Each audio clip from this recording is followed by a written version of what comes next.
7:15, that mean the struggle stream, but we probably late, so it might be 8. You know, I just ate on this freestyle I created, so hit that like, subscribe, cause we about to go live. Yeah.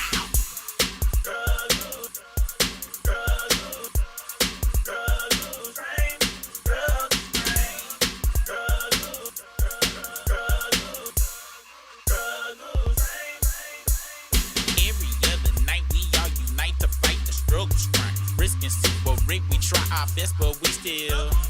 1 week is the video, 1 week is the audio. One time YouTube kicked us off cause Super internet was slow.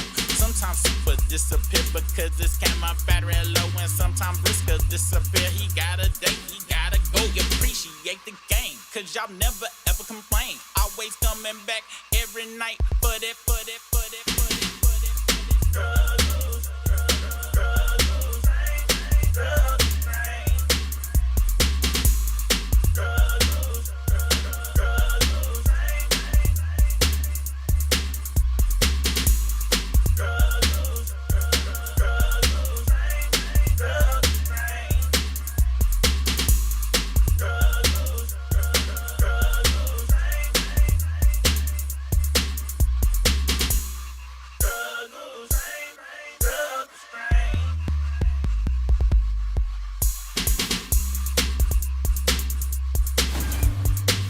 Right now. So you know what time it is. It's time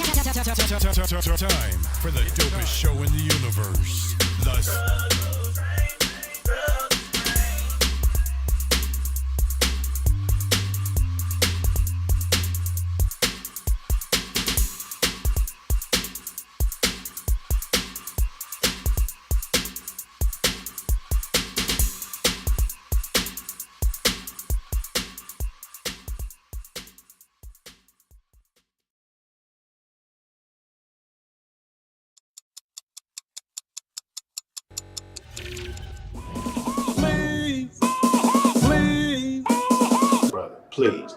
Please, brother, please. Yo, what's the business? Your local neighborhood Super Rig. Off in this thing. This is a solo Super Rig live because of Brisk got shit to do. It's Tuesday. We really only do Mondays, Wednesdays, and Fridays. So this is like a special edition. Cassie went and testified. I heard snippets of the testification. Some crazy stuff. So I decided to hop on and read them. I found a nice little recap, so we can go through the recaperation of it. See what it's talking about. I don't know if the chat thing worked the way it's supposed to work. We'll see as the live goes on.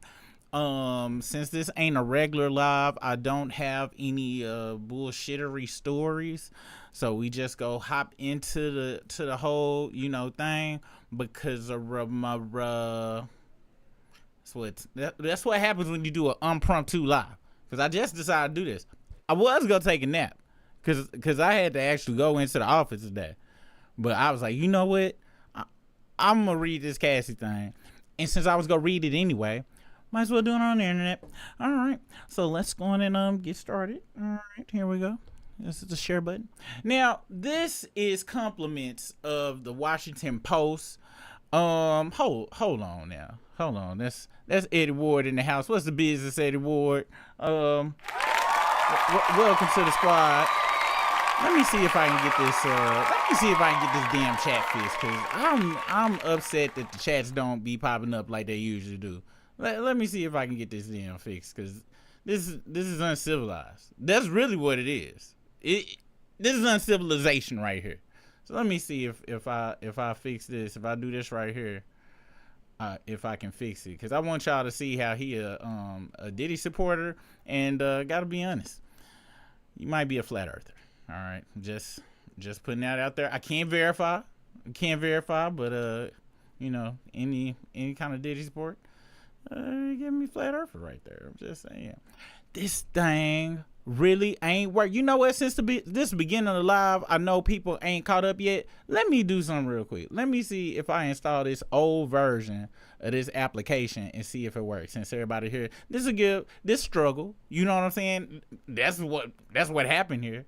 So let me see while I'm struggling. That'll give people time to come in this thing, and also time for me to see if I can fix the struggle. How was you guys' days going? You can put that in the chat. Put how you feeling about the trial.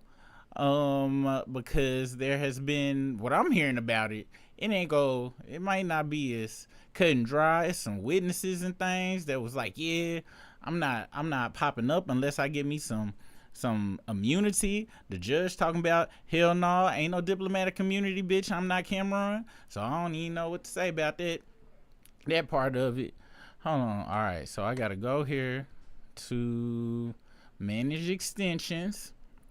Like I'm Drake. Load this thing right here. And so this the last one that worked. So we gonna see if this one, if I install this, will it work? So I got this up. It look like it's running. No Bluetooth. Put that on there. Turn it on. It's gonna tell me it's a new version out, but why would I want the new version when the old version ain't working? And we gonna see if this chat, if this fixed the chat, y'all. If this fixed the chat, you know, it's nothing but blessings and salutations. Nothing but blessings and salutations. We gonna try some fake chats. Now I'm gonna type something in the chat. We're gonna do a test chat. Test. We did that. And it didn't work. It didn't work at all.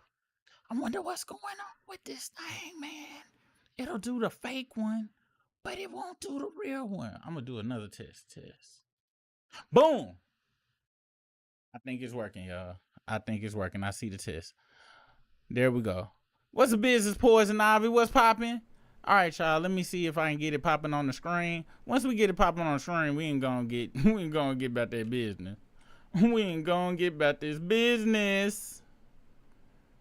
Boo, yeah. There we go. Yeah, Poison Ivy. I had to.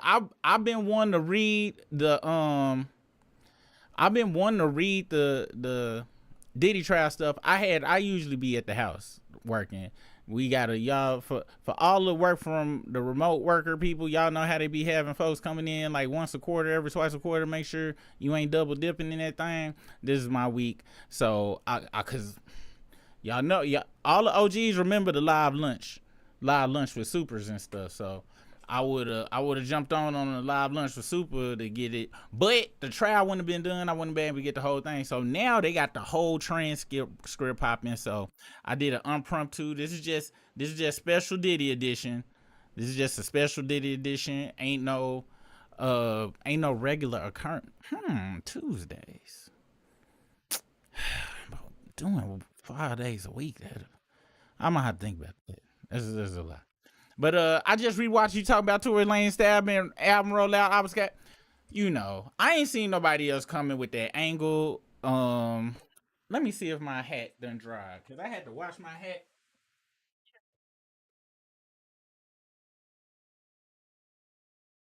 I washed my hat. If y'all ain't seen my hat for a minute, it's cause it was y'all remember when I had got sick and I had to damn plug and play what's that shit called, antibiotics, and the sweat from doing the lives had got in my hat. This shit smelled like a geriatric home, so I had to soak it into some damn Gain and Woolite and shit, and now it finally smells fresh and clean. But a lot of people forget this part right here. And for anybody new here, I'm self-diagnosed. My therapist told me I really ain't one. She just said I'm kind of selfish a little bit, but I call myself one, because when I hear about shit where you supposed to feel sad about it, I be like, what is you getting anything from this? What happened last week? What happened the week after? It take me a minute to really feel any type of sadness, you know what I'm saying? But anything, I'm always trying to see what the motive is. Okay, if you new here, we part of the glasses on tinfoil crew. Okay, I don't be taking nothing at face value. Emotions don't sway me, crying, don't none of that shit fuck with me like that. You say you get stabbed, I need to see pictures.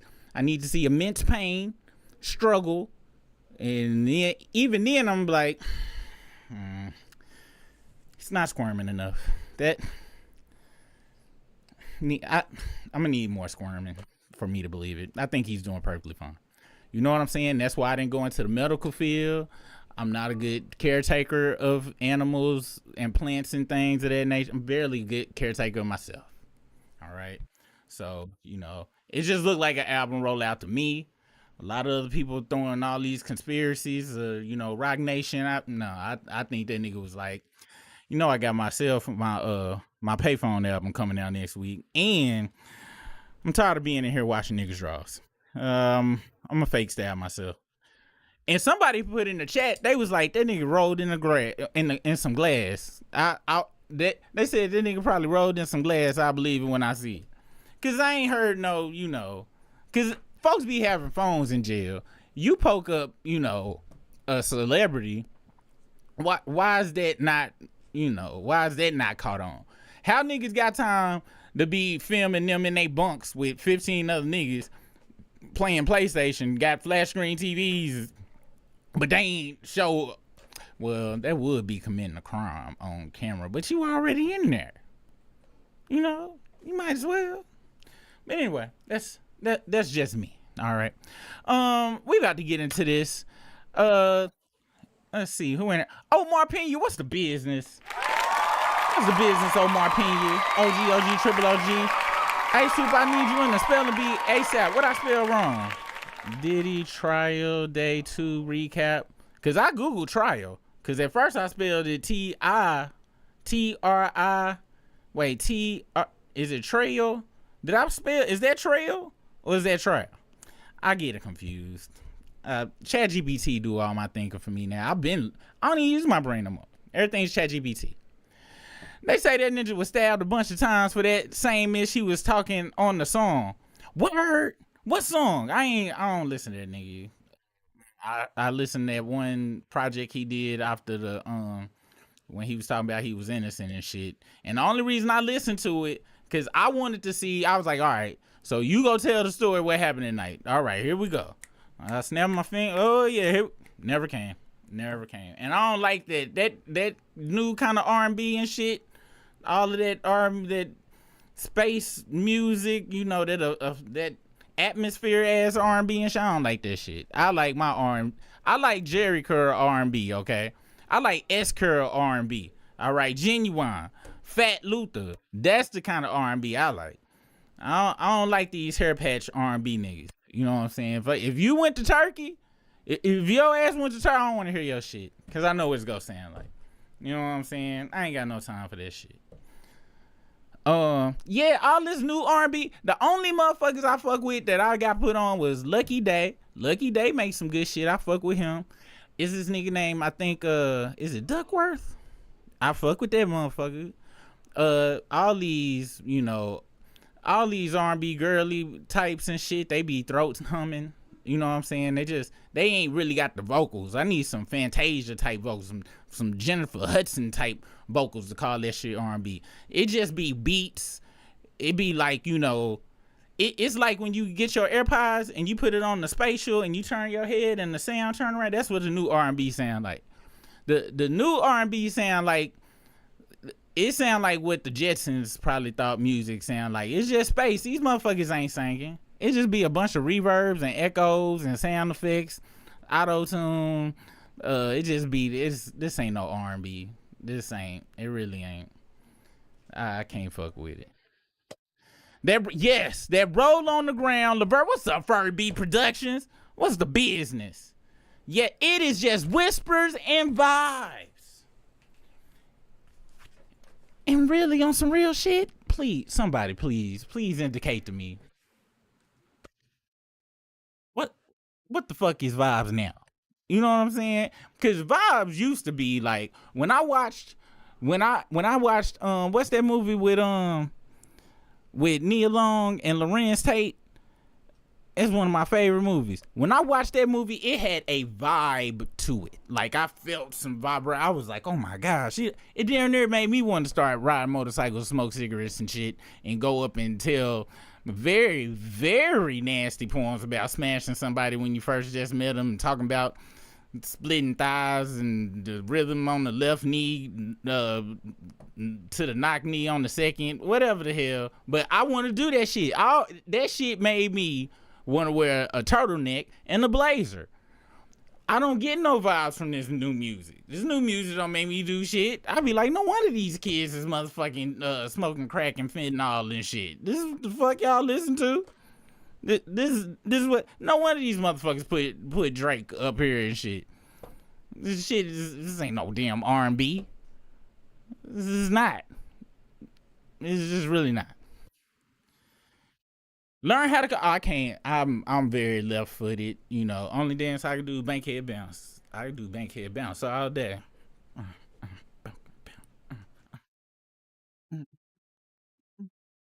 Footwork 0. Don't got it. That's why the bankhead bounce is the greatest dancer of all time. I can sit down. People like, cause before the bankhead bounce, BFN reunions. Why you ain't dancing? I'm tired. Bankhead bounce can't. They're like, oh, super getting it over there. I'm like, told you, grandma, I just needed a dance I could do. But I ain't moving around, spinning, stepping in. I'm not stepping in the name of love no more. Like, you know. And is that legal? Can you still step in the name of love? Did that get canceled too? Or you can still? Y'all Chicagoans, let me know. You know what I'm saying? I tried to listen to the Ignition remix the other day, and this how I know that you can be influenced by society. Cause I remember at the beginning I was like, man, fuck that shit. I'ma still listen to motherfucking remix, damn Ignition remix. I ain't gonna tell me what the fuck I can do. Don't sound the same. Just can't do it. I tried. I got my bankhead bounce on to the bed squeaking. And then I just got visions of piss and hog time. I couldn't finish it. I couldn't get. This is the remix. It was so dope, man. And the society done fucked everything up for me and shit. That's why I don't want to know. You know what? I don't want to know shit about nobody no more. I don't want to know nothing about nobody no more. This Diddy shit done fucked up me listening to Life After Death. Fucking Snoop Dogg going around acting like a bitch ass nigga. I can't listen to motherfucking damn Doggy Style the same no more. Suge Knight talking about he setting up Dr. Dre to get married because he wanted to get his damn RuPaul on and shit. I don't want to hear shit no more about none of my favorite music people ever. That's what Kendrick was trying to. I'm turning my TV off. Or turning my phone off. But unfortunately, I run my mouth on the internet about this shit, so I'm fucked. Let's see. Oh, okay. Jazzy said ain't no more stepping in the name of love. All right, then. I understand. What's up, OG? What's up, OG? Yeah, it fucked it up, man. I can't listen to the remix to the song about pissing, though. You know what I'm saying? I can do that. I can't do that. Ruin life after that. I'm talking about, what's up? Hey, I ain't seen you in a long time. What's up, What's good? I was listening to like, what's beef? Because I can't just say it by itself. You know what I'm saying? But I was listening. Life After Death, one of my favorite albums ever. And it didn't really hit me before all this shit happened. I would be like, Puff, will you shut the fuck up? Because he was all in the damn, you know, he would always be doing ad-libs and shit. I'm like, why is you on every damn song, nigga? But, you know, I could zone him out and just, you know, listen to the Biggie come with the lyrics. But fucking after this shit, all I'm seeing is, you know, Fist of Fury in the hotel lobby and shit. I'm like, get the fuck out of here. I'm trying to listen to Biggie tell a story about shitting on the motherfucking stomach, and I can't do nothing but think about goddamn Diddy dragging Cassie down the damn. How you go fuck up debauchery with 8 bajillion more times debauchery. Like, I'm trying to listen to how Gutter fucking kidnapped kids, Diddy him in the ass, throw him over the bridge. Can't think now. I'm like, was he really talking about Diddy? Was he talking about Diddy? Was Diddy Gutter? Done fucked it all up, man. Let's get into this. I'm getting depressed now, like for real. I'm getting depressed now.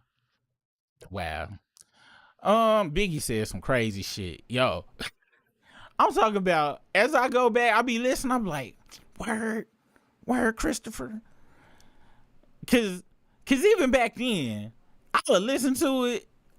You do, but you be so caught into the shit but now, especially as I'm old, I'm like, what I'm listening to for real? Like, seriously, what is this? Cause Biggie was so creative and shit, he used a bunch of metaphors, but for some reason, it always ended up sucking somebody's daddy's dick or some shit. With Biggie, it just went there like a couple of times, more than times that's needed. And I'm like, but the '90s, what a great time. All right, so this from the Washington Post. Now, I ain't go front. They got me because I came to this page. They was like, yo, you gonna pay the subscription? I was like, fuck you. I ain't paying no damn subscription. I was ready to click off this thing. They said you could look at this article for free. And so if this article got all of the shit in the right chronological order and shit, I'm going to make that sacrifice because I do want to cover the Diddy trial. You know what I'm saying? So let's go on and get into it. This is by Anne Brannigan. Yes, Brannigan or Brannigan. Jen, is it Gin or Jen? Cause I used to fuck with that Sapphire Bombay. Yep. Did y'all fuck with that Sapphire Bombay back in the 2000s? That was that shit. It had botanicals, 12 pineapples, was it pine cones? It had licorice, all sorts of shit in it. This is not a commercial. Don't drink. Recap. Monday ended with a cross-examination of Daniel Phillip, a man who said he was... Also, do y'all hear any static in my talking? Let me know if y'all hear some static before I get into this, because I was hearing some static yesterday, and I was getting upset. Let me know if y'all hear some static. Boy, that Bombay Sapphire, woo, you ain't lying. You is not lying. I'm talking about I made a bunch of wonderful, horrible decisions with the Bombay Sapphire. All right, bet. Appreciate it. Appreciate that, boys. Now we about to get to it. All right. To recap, Monday ended with the cross-examination of Daniel Phillip, a man who said he was paid to have sex with Cassie Ventura in the front of Sean Combs for about a year, from 2012 to late 2013 or early 2014. And if y'all was here Monday, we recapped it. That was kind of, that was a wild story. That's when the R. Kelly activities happened. I believe in the pissing community, they call it water sports. Don't quote me.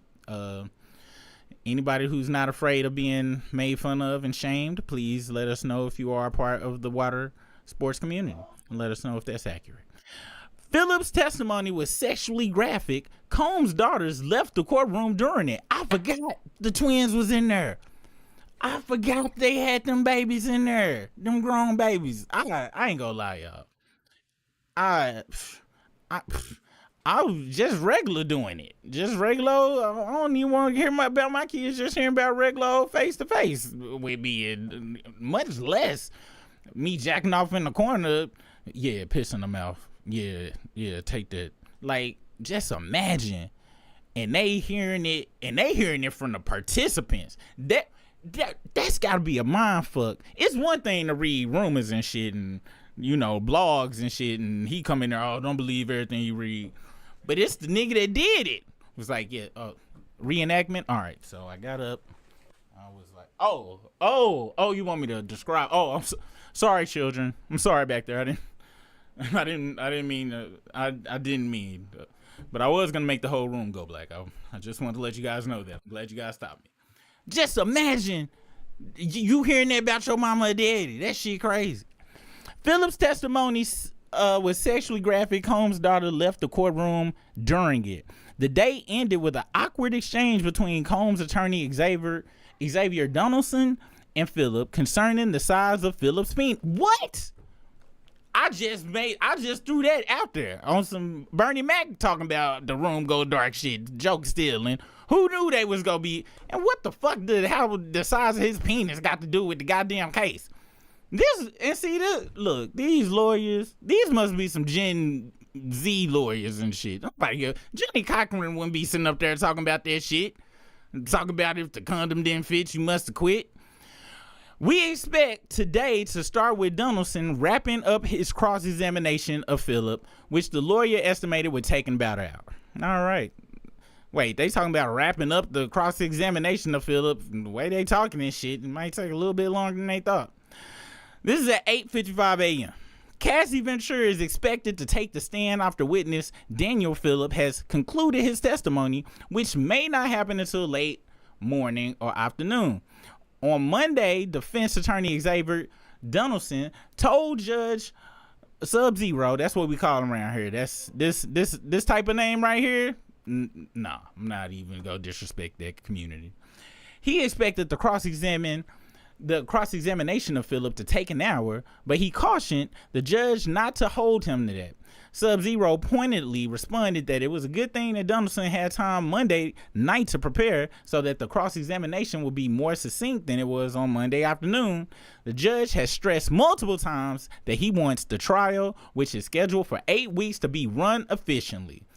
This part right here, he said, when he said more succinct than it was Monday afternoon, he's like, please don't be asking about people's dick size, please. Like, that's not why do you want to know? You go hire this motherfucker when this shit over, ain't you? Because you know them lawyers, they they be on that. Hyperbole.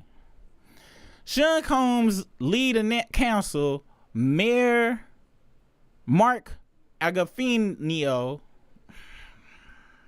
I'm sorry, please forgive me for these names, made an interesting comment after the jury was dismissed from the courtroom Monday. He said he appreciated that each of the government's first two witnesses was already seated at the stand before the jury filed into the courtroom, and that he would like that to be the case when the start witness, Cassandra Cassie Ventura, testifies on Tuesday. Why might that matter? Ventura, who is expected to testify about years of alleged abuse at Combs' hands, is fairly advanced in her pregnancy, and the defense team may want to limit how much jurors see of her in that state. In legal parlance, in case it prejudices the jury in her favor. Still, it is hard to imagine jurors won't be able to tell Ventura is pregnant even if she is seated.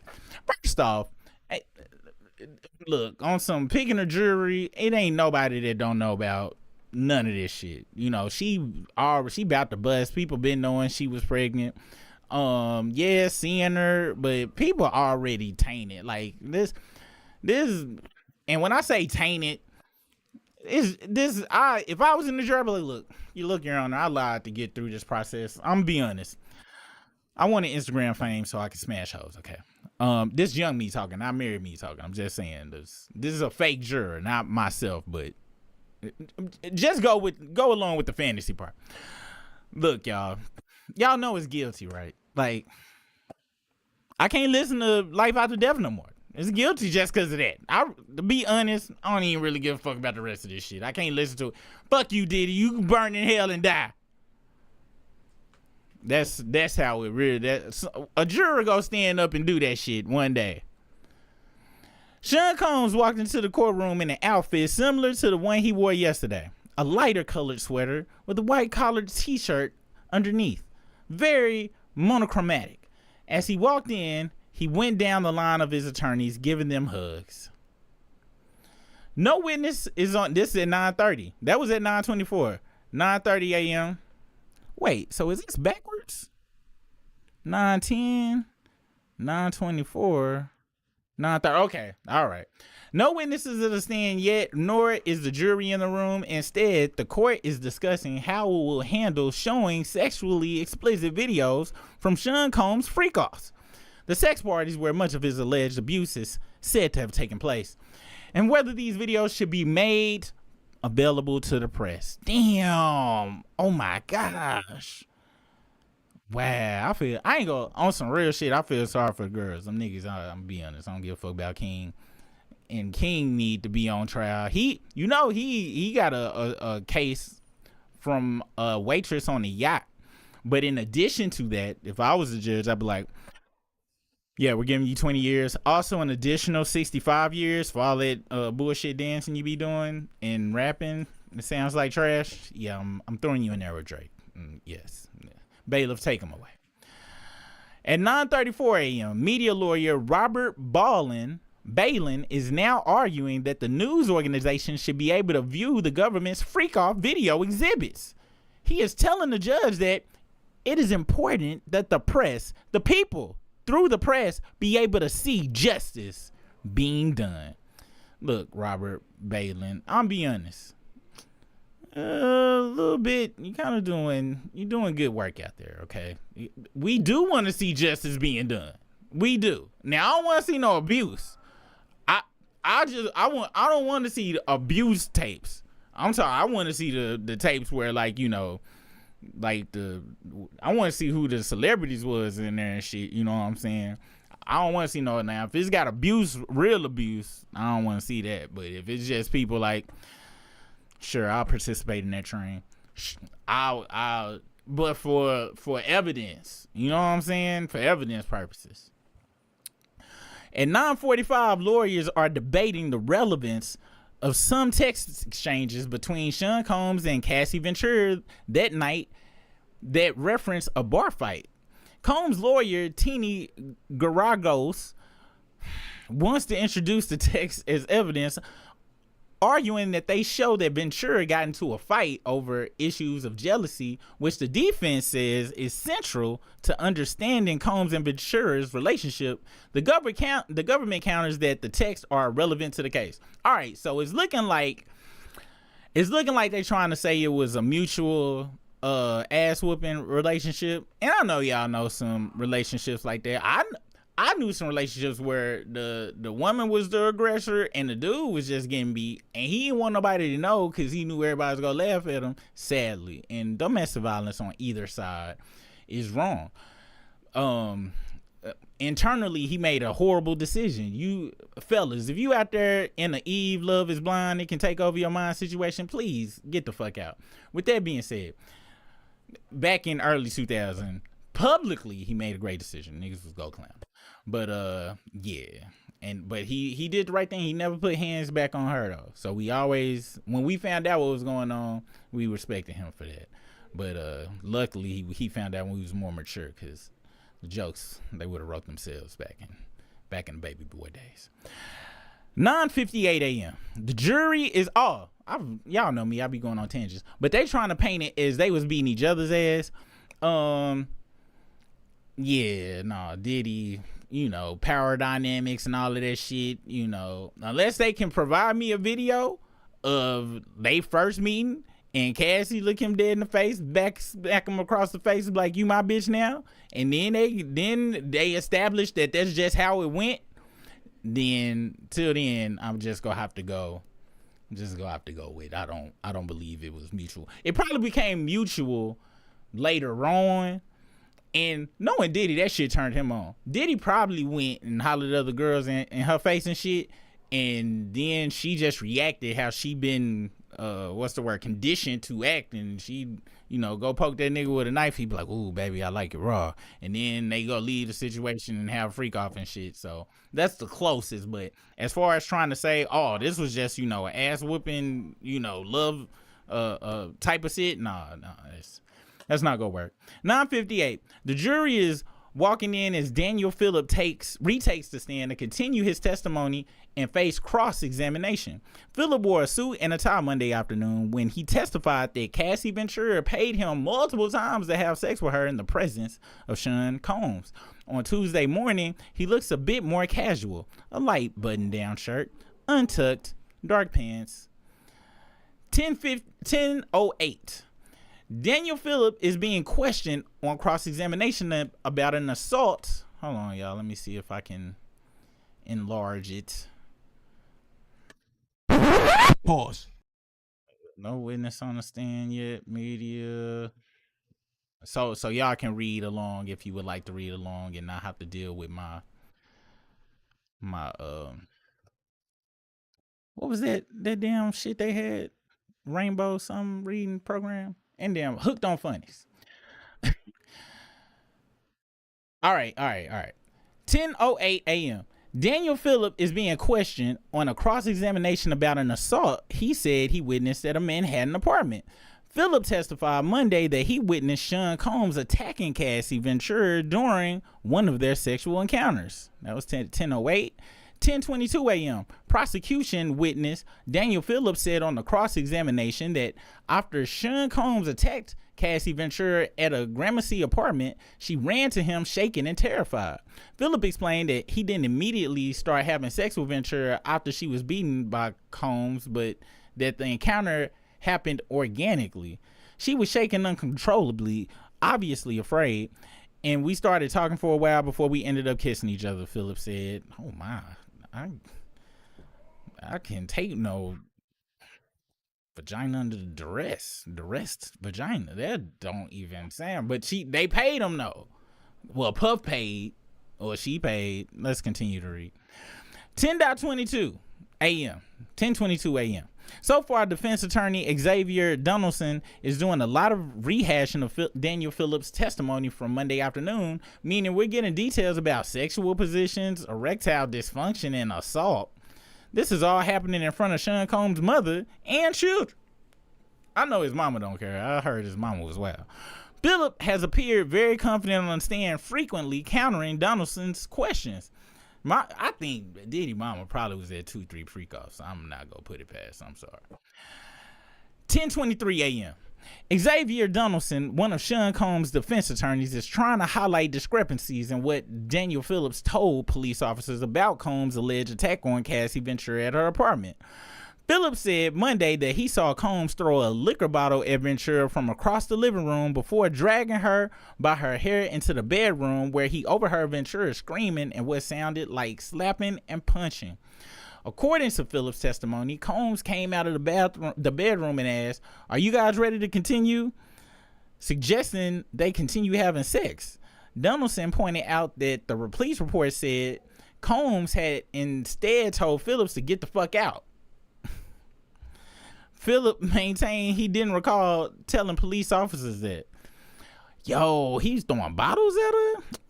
I hope it wasn't that Sapphire, that Bombay Sapphire, because that was a nice bottle. That I don't believe in lining up liquor bottles, but back then, you know, I put it on display like, yes, I'm drinking high class shit now. So this a picture of Combs' mama and the lawyer. What y'all think? Did this look like? Is this courtroom appropriate? I only done been to traffic tickets and shit. I don't know what you supposed to wear and shit. I don't know. This look like she just left a players ball, in my opinion. I don't know though. Y'all let me know. Here goes Combs' children, and I really feel sorry for this young man right here, man. What's his name? His daddy name. I can tell you how I feel about you. Not Christopher Williams. I got the wrong light skinned dude. Y'all know who I'm talking about, but I feel bad because he got hijacked by Diddy and don't even support his daddy and shit. And his daddy, you know, been trying to free him and shit. All of Sean Combs' adult children returned to his trial Tuesday dressed in white. A contrast to the black ensembles many wore the day before, as they continue to present a uniform front in supporting their father. Hey y'all, I'm about to go to the Al B. Sure, that's his name. Hey, I got a question on some real shit, and I think I asked Briss this, but I want to know what y'all think. Would you, let's say y'all in Diddy's kids, and try to put yourself back being 17, 18, 19, 20, and put yourself back, would you show up if Diddy was your daddy? You 17, 18, 19, go back to that age, not your age now. But go back to the 1996, 97 you. Would you go to support your pops with these kind of accusations? Like, would you go? I'm trying to think. Damn. And I'm talking about he done paid for your entire lifestyle.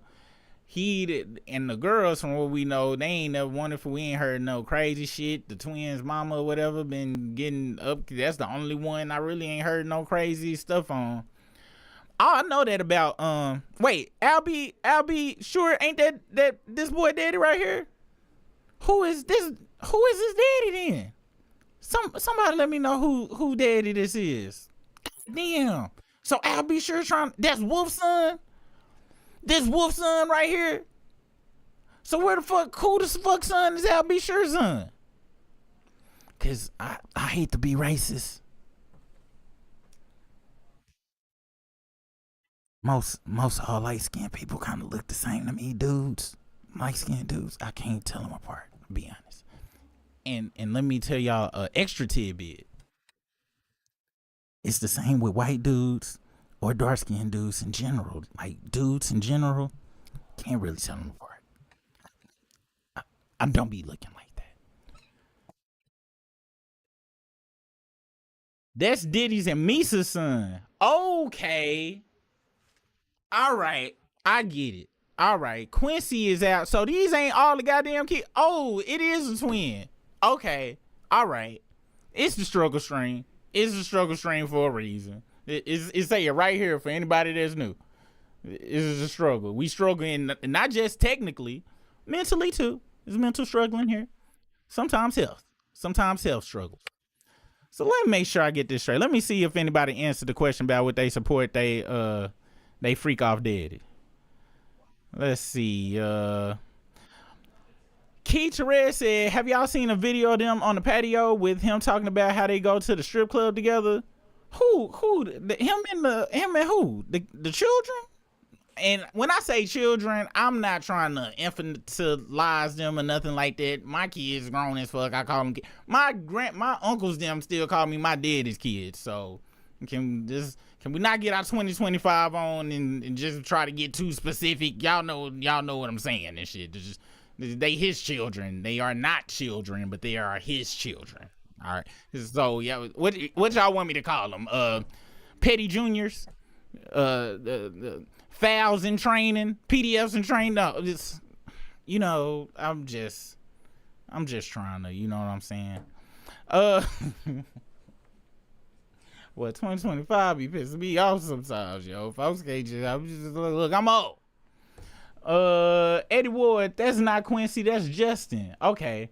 That boy has been now that's the actual definition of like, this is real, because it ain't gotta be just sexual and shit. I ain't seen people like groomed away from the people that really care about them and shit for, well, usually be inheritance ass reasons, or they trying to get some shit or whatever fuck. But yeah, he definitely been grown. The one you just pointed out is Diddy's son. That's not Al B's kid. So I know this Diddy Jr. I was talking about this dude right here. Who and while I'm looking, that's Husky. I ain't seen a Husky, because I'm getting Husky now. I ain't seen Husky though on TV or nothing in a very long time. I ain't even think Husky existed no more. Let's see. Okay. All right. Justin is Wolf's son. God damn. Wait. So this motherfucker is Wolf's son? That look like Diddy though. At 17, I'll probably go, but my mother wouldn't allow it.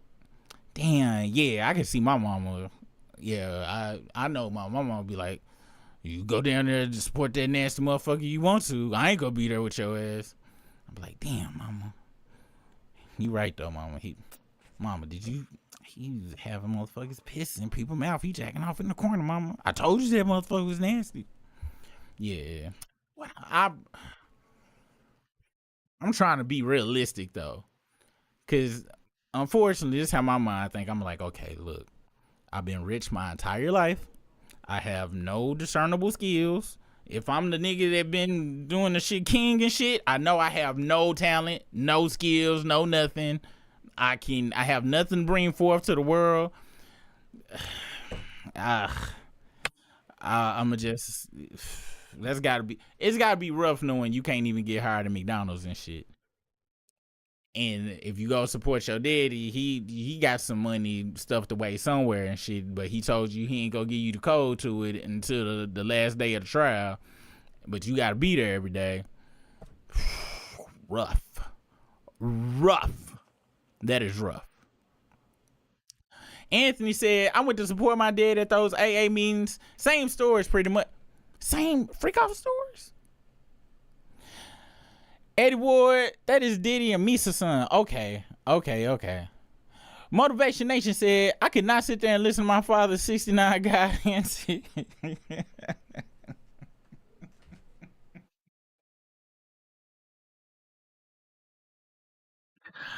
Yeah, that be that. You know what? I forgot about that part. I wouldn't want to know that shit. I wouldn't want to listen to it. He is tall and look exactly like Al B. His hair is cut really short. Okay. I forgot this nigga had a gaggle of children and shit. God damn. Yes, Al. This is definitely the struggle report. That's why I go straight to sources and shit. I don't be trying to come with no scripts for y'all's asses or nothing. One time I tried to do some investigating report of shit. If y'all seen it, if you in the membership, you'll see my big faux pas. I was all excited and shit, thinking I broke some shit. I damn near broke this goddamn channel with very highly incorrect information. So yeah, it's definitely struggle reporting around this bitch. We just tell jokes around this hoe. Let's see. What's the business, off in this thing? And this cheering is for all of the members in there. Matter of fact, let me go and get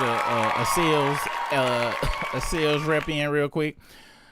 Come on and join the crew. It's $2.99. You get access to all our lives, uncensored, and it still had a live chats back there. And I don't put no extra ads back there. Hopefully YouTube don't show y'all no ads, but you know. And I got some news coming up for y'all as well. We might. Earlier in this call made me think about something, and we was gonna do some other expansion, but we might do some expansion. Also, I'm gonna have some news about our no fraudery hats coming up. To the people that who is on this list? To Virgo Harmony, Miss Heated Female, and y'all know who y'all is. That last one I couldn't spell it all the way, but y'all go get y'all's. Soon as I get this pricing handled, the we'll have all that squared away. All right. Let's see. Fur Beat Production said, "Hell to the no, you ain't going to support." Diddy mama is some old hoe allegedly. Yeah, that's what I heard. I heard she was out there running numbers, and and like I said, I'm sorry. You don't wear no colors. Like, you gotta wear plain mute shit. Like, you need to wear one shit. This is attention seeking, grabbing shit. Or maybe they done took all the money and that's all she had in her closet. Hey, you go wear a blonde ass wig and shit. This ain't a blonde, this a black wig situation. I know you got multiple wigs back there. I don't even wear wigs. And I got multiple wigs back here. 10-4 wigs. Fake Drake dread wig, white man wig. I know she had more options because that's what she do. She's a wig wearer. That was a bad choice. She always wear a blonde wig. Yeah, see, that's not a good look. I'm sorry, that's not at court. Cause you get to choose. That's the thing about wearing wigs and shit like that. That's the same thing with them niggas wearing the man units and shit. You got a choice to make, but you gonna choose braids. I'm sorry, I didn't feel into, y'all know I get into my Drake rhetoric. Let's go on and move on. Combs' mother Janice arrived in a colorful blazer The family matriarch has been one of her son's most vocal defenders, calling his mounting legal troubles a public lynching. In the October statement, my son is not the monster they have painted him out to be. He deserves the chance to tell his side, she said then. I can only pray that I'm alive to see him speak his truth and be vindicated. You see how slick she threw that in? Trying to get some sympathy points and shit. That was I ain't gonna lie, that's some high key, that's some slick talk right there. That's grade A slick talk right there, trying to get some of them sympathy points. I ain't mad at it. Y'all know if you can do some smooth hustling, I'm always gonna respect a smooth hustle. Let's see. 10:30 a.m. Here's a typical exchange between defense attorney Xavier Donaldson and the government witness Daniel Phillip regarding star prosecution witness Cassandra Cassie Ventura. Donaldson: you thought you were in a relationship with Cassie, correct? Phillip scoffs and shakes his head. No, dumb bitch. Donaldson then changed the subject. This is at 10:34 a.m.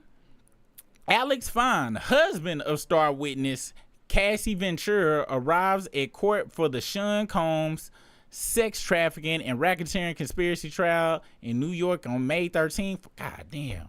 Wow, I ain't even think he gotta be there too. She pregnant, but he gotta hear all this shit on top of that and shit. Hopefully she told him beforehand though. Hopefully she told, because that's some couples need to do this shit. Couples, I know people be like, oh, you don't need to be asking numbers and da da da da. No. Look, you never know when the feds go kick in the door and you gonna be face down. Nigga like, yeah, Brenda Robinson, you under arrest for sex trafficking. You be like, babe, what?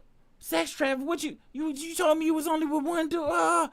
Mental breakdown. You know what I'm saying? So he know everything. She had to tell him every single thing for him to show up and be strong like this and shit. You can't just break out, I got peed in the mouth in a courtroom setting.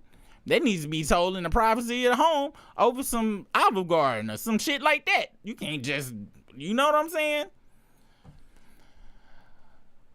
Also seen returning to the courthouse Tuesday was Alex Fine, husband of prosecutor star witness Cassie Ventura. The R&B singer known popularly as Okay. And see, we just talked about this earlier. See, the word R&B singer been getting thrown around too crazy. And you want to know something? You want to know? Unless I'm mistaken, I'm trying to go back to the 80s and shit. But Cassie really was she might have been the first struggle singer to really blow up. Because in the MySpace days, I remember I click on every girl page you click on. Every page was just me and you and her struggle singing, and now all these motherfuckers struggle singing, throat humming, Drake throating or whatever the fuck. She was the first. I think she was the first one. Wow. Unless y'all can throw some other hats in that thing, and she came out with that song before Diddy rung her bell like that. So this is Ron Leslie's fault. That's who it is. That's who we need to blame. Let me write this down. Why did you... He was trying to smash. I don't even need that interview. First, I wanted to interview him, but of course he did. He was just trying to... Wow. You see, fellas, you see what having zero discipline does? You bring horrible things into the world, such as non-singletry, to the masses when you don't got the discipline, man. We need to get it together. We really do.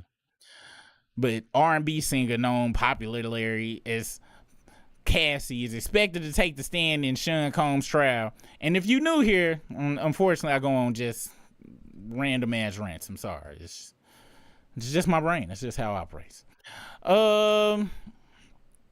Detailed years of alleged sexual assault and physical abuse at his hands. Ventura met Fine after Combs hired him as a personal trainer. Oh, okay. Oh, I didn't know that. The couple married in 2019, now expecting their third child. Okay, so he knew everything. Okay. They probably had one of them Bodyguard, the movie with Whitney Houston type of relationships and shit. Okay. All right. Shout out to you. What's up with people that don't be having necks? Like, I wonder what it's like to live a life without a neck. 10:36 a.m. Xavier Donaldson has finished cross-examination of Daniel Phillip, which largely rehashed his prior testimony. On Monday afternoon, Phillip said he was paid to have sex with Cassie Ventura in front of Sean Combs on multiple occasions. The prosecution is now conducting a direct examination of Phillip. He reiterated that Combs would give him and Ventura direction during some of these encounters, such as telling Ventura to give Phillip oral sex and instructing them to slather on baby oil. Wow. Hearing the baby oil in actual motion, like knowing it was really used, is crazy. And the word slather is just, that's insanity right there. That mean in order to slather something, you got to have a copious amount in order to slather. Wow. 10:47 a.m. Daniel Phillip has concluded his testimony. Lawyers from both sides are having a brief sidebar before introducing the next witness, which will likely be Cassie Ventura. And this is the second day. They bringing out the big guns. Oh, but she pregnant though, so that's probably why they brought her out so hard. Cause I was like, God damn. 10:54 a.m. While the jury is on a short break, Sean Combs' team is in the courtroom discussing issues related to Cassie Ventura's testimony, which is coming up next. A defense attorney asked that Ventura's husband, Alex Fine, not be in the courtroom, citing, among other reasons, a threatening text Fine allegedly sent to Sean Combs after Ventura filed the lawsuit. The defense said it may, in fact, call Fines as a witness. I want to hear what that text said. Hey, would y'all be upset? Would y'all be upset if the text said, "I'm gonna beat your ass, you hoe ass nigga"? Like, would Fine get a pass? Would he get a pass if he sent that? Y'all just y'all know me. I'm just asking questions. Just let me know. 11:03 a.m. Sean Combs appeared nervous as he went to the holding area for the break before Cassie Ventura's testimony. He adjusted his clothing and glanced over at one of his sons. The rest of his family had left the room already. He usually has a big smile for his row of supporters, but this time appeared stoic. That's 11:03 a.m. 11:04 a.m. The government has called Cassie Ventura to the witness stand. Ventura's husband is now in the courtroom. The defense dropped its objections, and Sean Combs' family is returning. All right, so Ventura came back into there, and Cassie is on the courtroom stand. It's 11:04. We're at 11:08. Cassie Ventura, the R&B singer, they could at least put the Me and You singer. Like, R&B, that's a genre. Like, she didn't do that. She didn't do that. Long way to go. That singing had a long way to go. This please, the Me and You singer. And former romantic partner of Sean Combs entered the courtroom in a brown turtleneck dress ahead of her widely anticipated testimony. The body-hugging dress highlights that Ventura is in the third trimester of a pregnancy.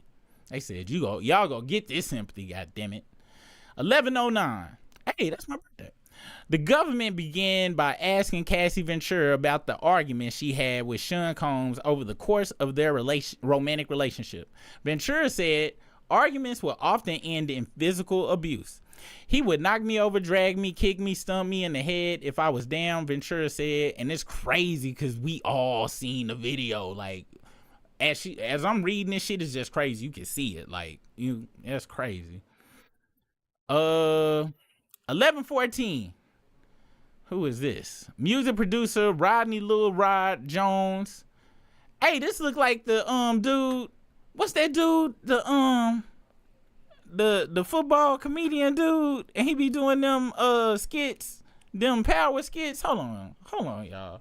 Power skits, football comedian. Let me see if this nigga pop up. He probably ain't, but hell no, black. Y'all know who I'm talking about? God damn it. I can't think of his name and shit. Lou. That's who it is. Lou Power. I don't know his last name. Y'all know what the fuck I'm talking about. God damn it, this a nigga named Lou in the movie Power. What's his last name? Somebody give his last name. Y'all know that. Look, this is a brain that's been fried by E&J, and copious amounts are still reserved. And back in my day, it looked fresh on the outside, but anyway, don't he look like that motherfucker? He looked just like this motherfucker. And this nigga, he looked like that comedian on Instagram from New Orleans. I can't remember his name either. Any goddamn way, I'm gonna try to stay on track, y'all. Help me to stay on track. Music producer Rodney Lil Rod Jones, who has filed a lawsuit against Sean Diddy Combs, arrives for Combs' trial at Manhattan Court on May 13th. So he came up there. I wonder what niggas be thinking. They be like, yeah, let me put on my jury and shit, stun on the judge. Back in court on Tuesday is Rodney Lil Rod Jones, a producer who worked on Combs' most recent project, The Love Album. In a lawsuit filed against Combs last year, Jones alleges that he was forced to solicit sex workers and perform sex acts to the pleasure of Mr. Combs. I ain't know he had to do something to Mr. Combs. I thought he did stuff with his cousin. From 2022 to 2023, Combs' legal team denied the allegations and called them pure fiction. What y'all think about Lil Rod? Do y'all have any, do y'all feel like he a victim in this shit, or it's just he went along to get along, thinking he was gonna get some type of, progress in his career or some shit? The shit fell through and he was like, all right, well, I'm about to get paid too. Let me know. Let me know what y'all think about that, all right? 11:17 a.m. Cassie Ventura is testifying about freak-offs, which she says Sean Combs introduced her to within the first year of their relationship. Sean proposed to this sexual encounter that he called voyeurism, Ventura said. Asked what a freak-off entailed, Ventura said it included the hiring of a male escort and setting up this experience and performing. Combs would direct the performance, she said. Ventura had her eyes down recounting this, pausing to slowly exhale. 11:20 a.m. I just remember my stomach falling to my butt, just the nervousness and the confusion in that moment, Cassie Ventura said, recounting her feelings when she first learned about the nature of a freak-off. She was 22 at the time and didn't have a concept of how that would be a turn-on, she said, but Ventura said she loved Combs very much and wanted to make him happy. All right, so this sounds pre-abuse here. Okay, this sounds pre-hands putting on. Does this I wonder how this gonna play out in court? Cause who is this talking? The prosecution or the defense asking these questions? Ask for the free cause I'm trying to think what this line of questioning is. So it's saying that at 22, that's when it started happening. And she was cool to do it. Was not forcefully in the beginning. Cause we got to remember what all the charges for this case is. Diddy charges. Cause I don't want to get lost in what the in these stories. I want to know what he charged with, so that way we can know, do it sound like he gonna go to jail? Cause the dude asking about dick size and shit ain't got shit to do with nothing going to jail and shit. With none of the shit they talking about. So that's an old one. CNN, here we go. All right, so he is. Oh, y'all can't hear that, can you? Hold on, let me see. Shout out to her too for going into detail and shit for a motherfucker like me, cause I really need this. All right. Y'all life know I was gonna go to sentence the attached to it. ChatGPT. But what does it mean? Well, under the RICO statute, the government can prosecute organizations for their participation in a crime. Here's where that evidence around the so-called freak-offs might come into play. Then you've got sex trafficking, another very serious crime. What's it mean? Well, soliciting or harboring or getting someone to involve themselves in commercial sex acts without their consent. Fraud, force, intimidation could all be used there as well. Then you've got the third crime. You've got transportation for the purpose of prostitution, moving someone to engage in commercial sex act. Doesn't have to be for money. It could be in exchange for something like a career move or affection of some kind or anything else. The prosecution, they have the burden of proof here, and they will at all times, to prove every element of all of these different charges. And if they can meet that burden, Diddy faces... Okay. All right. So that's what it is. All right. So the racketeering, the sex trafficking, and the and yeah, let me go and go back here. I also wanted in reading, so I can always come back to it as well. Sorry about that, you guys. Why is the government charging comes with racketeering? This is what I want to know. Why are they charging with racketeering? Isn't that a charge usually used for the mob? Yes, but it's become fairly common of late in cases involving popular figures in the entertainment industry. One case is the 2021 federal trial against R. Kelly, in which Kelly was convicted of sexual exploitation of a child, robbery, racketeering, and sex trafficking involving 5 victims. In that case, prosecutors successfully argued to a jury that Kelly's music career and his income sustained his crimes against women, girls, and boys, and that Kelly's employees knew and enabled the crime. Okay, so that's where the racketeering is coming in. 58-year-old is serving 31 years in prison. Okay, all right. I just want to know, because I'm looking at it like, all right, what's the point of telling us all this shit? What's that got to do with the actual charges and shit? Because I ain't gonna lie, I kind of got blinded just by the ass whooping, to be honest with you. So I'm understanding that. All right, so at 22, she accepted the freak off invitation just to make him happy, and she rightfully questioned. So you go get turned off by me fucking other motherfuckers. All right, okay, great. 11:23, and hey, you like what you like, folks. You like what you like.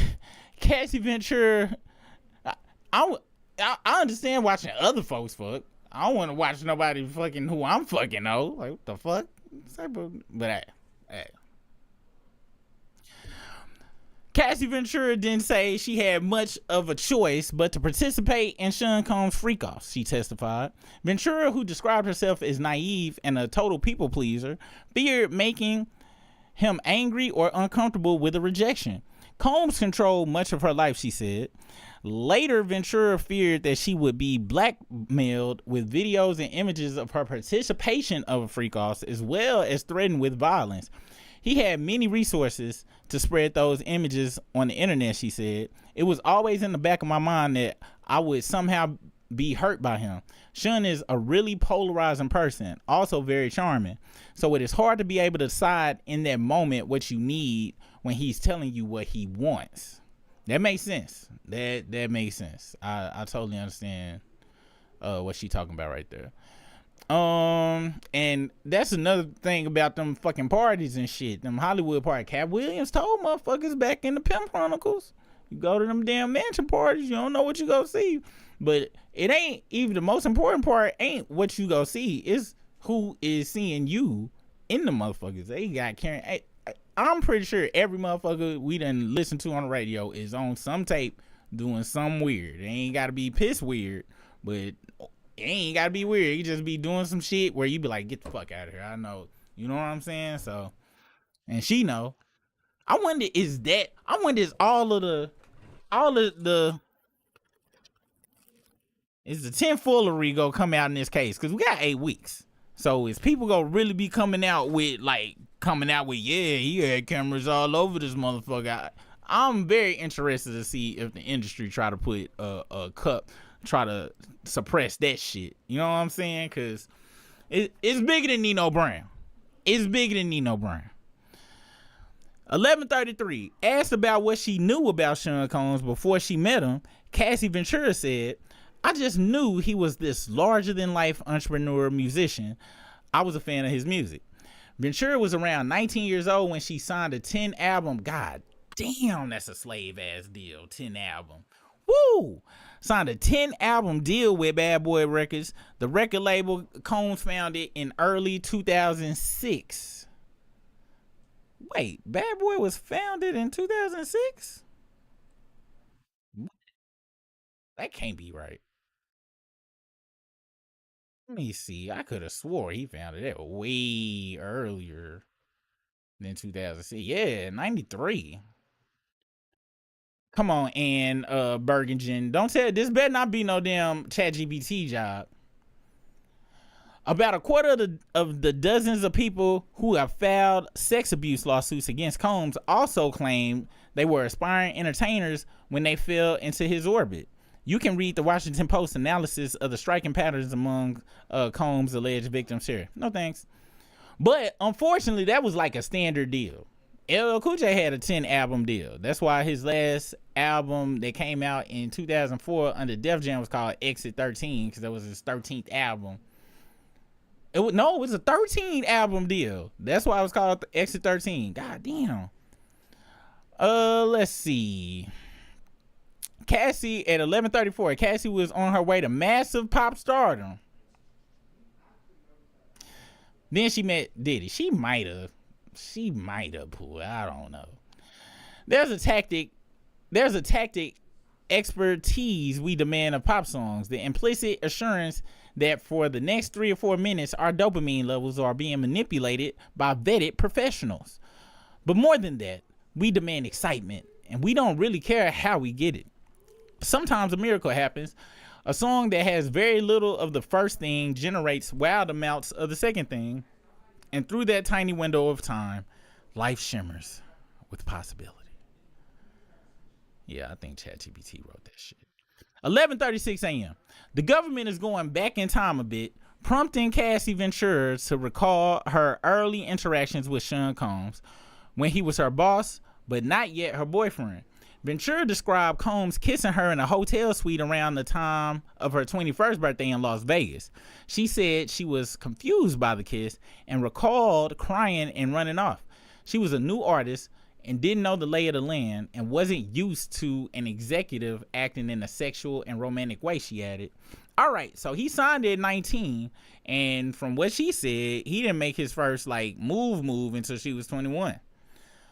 All right, so 19, 20, 21, that was 3 years. Okay, and then the freak off started when she was 22. All right, there we go. 11:37. I know this nigga didn't throw the goddamn heart symbol up in the goddamn. I know he didn't do that shit in the courtroom. Sean Diddy Combs makes a hand gesture to family members arriving at his sex trafficking trial in New York City on Tuesday. I know this nigga. If I was his lawyer, I'd have slapped his hand. Get the fuck you doing? Just stop making that shit, nigga. Sean Combs' trial will not be broadcast, and sketches are the only visual public will have of the courtroom. On Tuesday, an artist illustrated this moment where Combs made a heart hand gesture to his family members as they arrived, similar greeting to the one he gave them on Monday. Looking goofy as fuck. Nigga, you've done atrocious things, nigga. That heart ain't, you not changing nobody's brain with that heart and that Mr. Rogers ass sweater and shit. 11:42 a.m. Asked by prosecutors why she sought Sean Combs' company, Cassie Ventura said, I wanted to be around Sean for the same reasons as everyone else at the time. This exciting, entertaining, fun guy who also happened to have my career in his hands. It felt special because not a lot of people got that time with him, Ventura added. You forgot, I'm gonna be honest. Like, I'm sure all of this shit was, but this is one match. This nigga was balling out of control. Look, let's be real. All this was 2006 before we knew this nigga was crazy, kicking with Diddy. First thing I'm thinking about, hell yeah, and then we go out to eat. I'm getting a motherfucking T. When we go to Denny's, I'm getting a T-bone. Fuck that shit. That nigga got it. He got it. 11:44 a.m. After Sean Combs kissed her at her 21st birthday party, Cassie Ventura testified he would invite her to meetings in hotel rooms in New York. She said she felt nervous excitement about these. We're going to talk about music, or we're going to talk about what's next, Ventura recalled thinking. Over this period of time, Combs introduced her to oral sex, Ventura said. He just kind of made me feel crazy for not reciprocating. Oh, so I ain't gonna lie. Diddy was pulling them old nigga moves. He went down, ate the box ferociously. He was, and this for anybody that's done watched The Mac or read Iceberg Slim, you gotta get the mind first, and then the body will follow. Sad state of affairs. But he started first. That's why the reciprocating. After he performed it on her for the first time, she recounted. She said she was completely sexually inexperienced at the time and was in a relationship with another person. Damn, Ron Leslie. Oh my gosh, nigga. So you made that whole me and you hit. And and not saying, nobody obligated. It's just, and I'm just, ladies, look. We men can be we dudes, goddammit. And I'm first thought, if Brisk was here, that nigga would have been like, yeah, nigga, that nigga was coming with Erykah Badu. Everybody put a baby Erykah Badu except for goddamn coming. Show me the common sense in that. You can send all hate mail to superrig said that shit at gmail.com. My wife already will probably go off on me if she watching this. 11:52. Cassie Ventura traced the beginning of her romantic relationship with Sean Combs to a trip the pair took in Miami a few months after her 21st birthday. It was the first time they had sex. Ventura said, and the first time she intentionally took ecstasy. Goddamn. She said intentionally. The first time she on purpose took it. That means it was some druggery afoot. After that trip, we were just together, Ventura said. I become one of his girlfriends after that trip. One of. She was down with the harem. At the time, Ventura thought they might be in a monogamous, because he was walking around with Kim and shit, like they was together and shit. And y'all read that excerpt from the alleged book she wrote and shit. That shit was crazy. At the time, Ventura thought they might be in a monogamous relationship. I can't say naive enough, Ventura said, describing her mindset at the time. It's 11:52. At 11:59, prosecution witness Cassie Ventura described being enamored by Sean Combs in the early part of the relationship. I really fell in love with him, she said, describing herself as a little shallow who followed him around. She thought it was my first real adult relationship. But as the relationship, we all dumb as fuck on our first, the first one, especially when there's somebody, got in your brain is that motherfucking shit. We all nose be wide in the motherfucker. But as the relationship continued, Combs exercised more control over Ventura's life, such as how she looked, whom she was speaking to, and what she was working on that day, she testified. She said he was an incessant caller and would have staff assistants and security continuously pester her until he found you. Yeah, I ain't gonna lie. That sounds very accurate. During just on some how this shit going, how he put his manipulation game in at the beginning, because we gotta realize he met her at 19 and waited until she was 21. That was 3 years of seasoning and peppering his meal before he went in for the kill. During her testimony, Ventura has been pausing to take slow, deep breaths. She also has been running her hands over her belly and adjusting herself in the chair. Oh, that hand over the belly, boy. Any ladies in the jury box, they like, this dirty motherfucker. Wait, did I skip something? Okay. 12:08 p.m. Cassie Ventura testified about the psychological abuse she experienced with Sean Combs.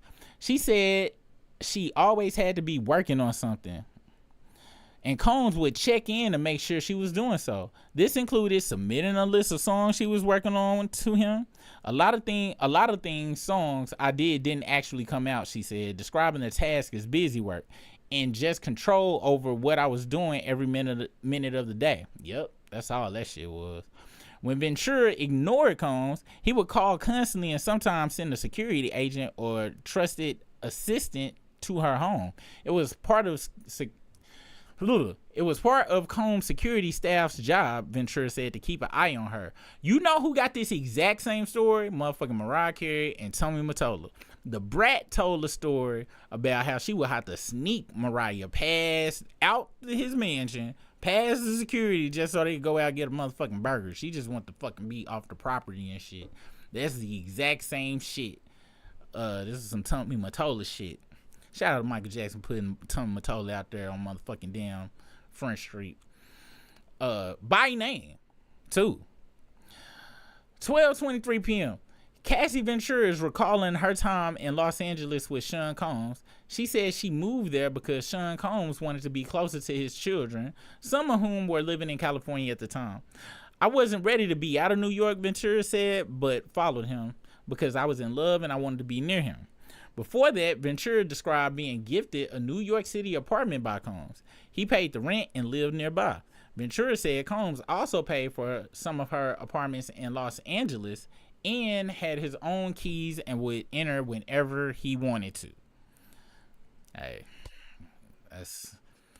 you gotta be careful when you take gifts from motherfuckers. 12:29 p.m. Cassie Ventura described recording, and this is love bombing, you guys. That initial shit, yeah, them first, he love bombed that shit. I'm sure. Cassie Ventura described recording hundreds of songs over the span of her relationship with Combs. Hundreds. It's time for a super side note. Where's the singing lessons? There was no singing lessons. This how you know he went. This, I bet you, reading back, he didn't give a fuck about my career. He did not give me a singing coach. Wow. Hundreds of songs over the span of her relationship with Combs, enough to comprise 9 albums for her 10-album record deal with Combs' label Bad Boy. I forgot she was trapped in that damn deal. None of the songs were released, Ventura said. She received no compensation for her work, and her career stalled, she added. Asked about why she didn't release another album, Ventura inhaled deeply and gave a small smile. You're asking me? Combs controlled the releases, she said, and added that the majority of her time with Combs was spent at parties or in recovery from them. The freak-offs became my job, she said. There was no space to do anything else. God damn. 12:30, the court and jury are taking a break for lunch. We're going to take a chat break really quick, see what you guys are talking about down here. Let's see. Lou Young, that was his whole name. Lou, that nigga is hilarious. And he looked like that Lil J, the Lil Ride motherfucker, in my opinion. Let's see. Stunning on the judge is why I don't be understanding why people be dressing. Why jury for what? You in court, motherfucker. You trying, jury is to get numbers and shit. Like, that's not impressive. You don't see motherfuckers wearing jury in corporate business meetings where real money is being exchanged and shit. It's just, jury's for the club, goddammit. It's for the club, and outside of the club, a small gold rope, small chain when you barbecuing, and you wearing overalls if you're in the country. That's how my daddy used to rock his chain. If it ain't them two scenarios, the club or barbecue, small, thin, or if you got taco meat and you got a thin chain with a cross in it to sit in a taco meat, them the only times be busting jury out, and that's only for an album cover. Other than that, why? Let's see. Drake better hope he didn't get pulled into this thing. He was there that night Cuba Gooding Jr. assaulted Lil Rod. Word. I ain't surprised. He went along to get along and then got parts he didn't sign up for.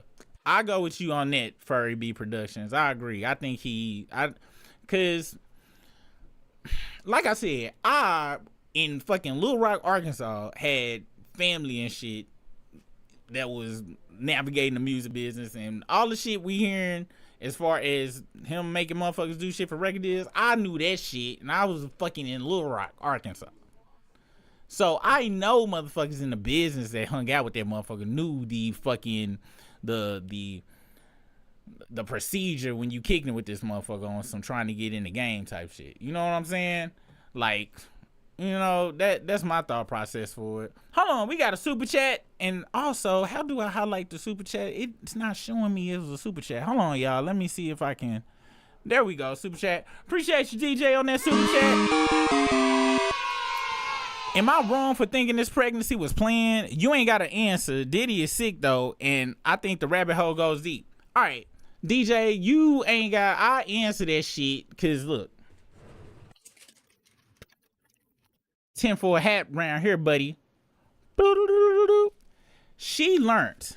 And a lot of people be like, why would somebody... That don't even make sense. Why would you do that? Nah, she learned from the master manipulator himself. She learned. I'm not going to put it past that this was a strategic... Not saying they didn't want kids at all. Don't get it twisted. I'm just saying her current state at this trial is... Now, I don't know. The only thing is I don't know how they could time it out that far. I've never done extensive, you know what I'm saying, criminal activity of racketeering proportions. But I will say this though. He paid her quick as fuck. Like, I'm talking about he ain't wait 24 hours. So the way he paid her so fast is she had him trapped. Like, I'm talking about he was trapped. Like, for him to do that the way he did it, I ain't gonna front. She might be on some Kendrick Lamar shit with this shit. This shit, like, you know, she might got a whole motherfucking damn... And she on page 87 right now.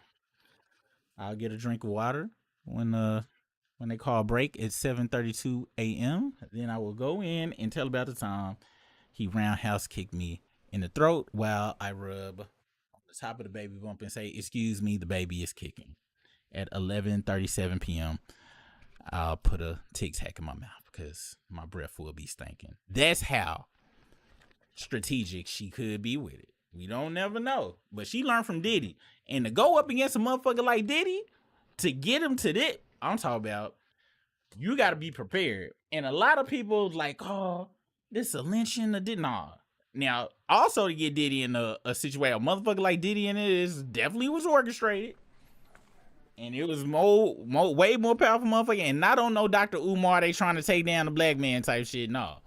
My belief has always been Diddy pissed off the wrong motherfuckers.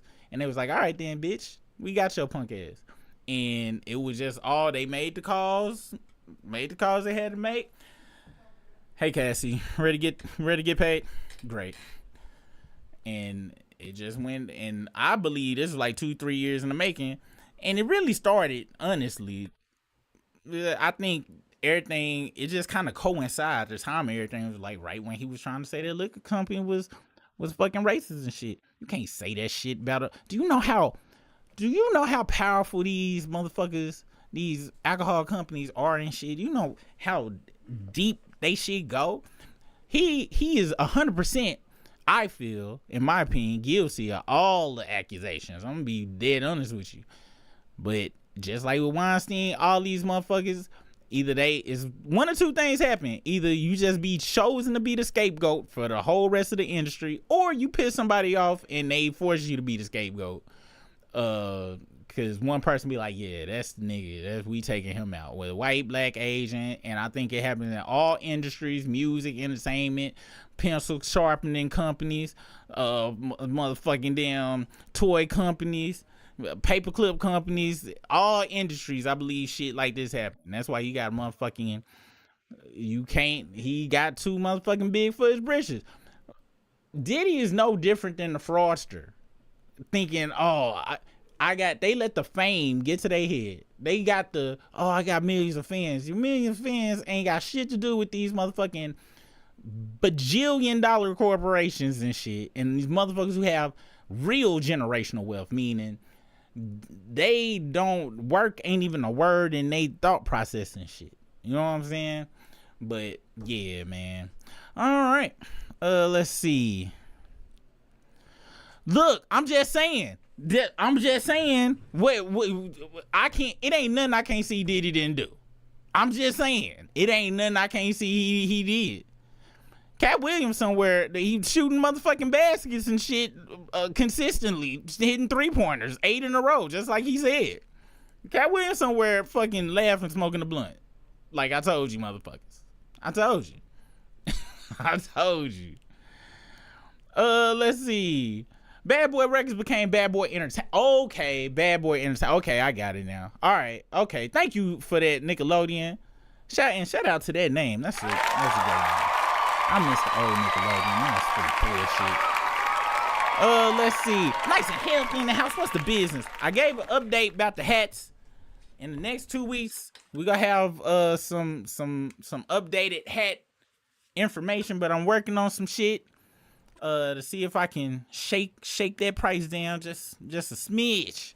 Just a smidge, nice and healthy. But your free one is in the cut when I get everything situated. So I ain't forgot.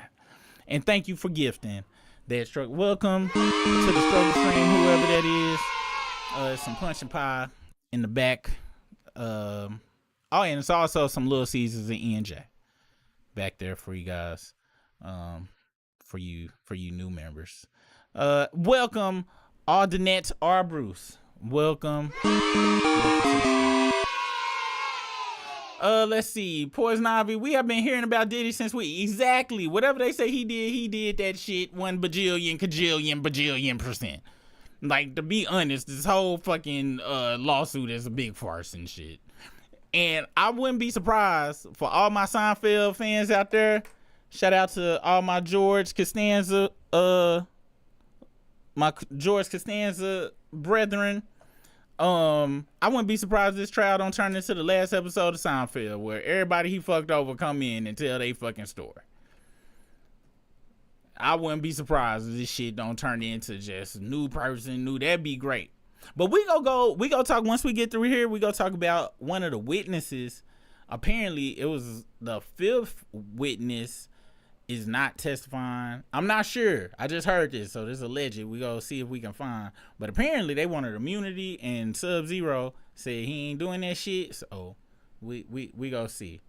We go see. Let's see. Kung Fu Kenny said, thanks for streaming YouTube Drive Without y'all. Man, I appreciate it, man. Thank you so much, man. I ain't gonna lie, I had to take a break from the motherfuckers. I was watching Cover the Case, because I be watching the motherfuckers that be live streaming and shit. I was like, you know what, man, I can't listen to this shit. I'm gonna read the shit myself. I don't want to spoil it. All right, y'all, we about to get back on this case. All right, so this is at 12:40 p.m. this post, who is in Diddy sex trafficking trial? So we got Diddy right here. This is Sub-Zero the judge. This is Combs' fam. I know she didn't wear that goddamn.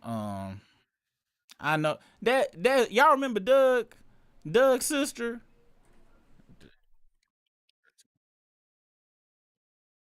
Let me see.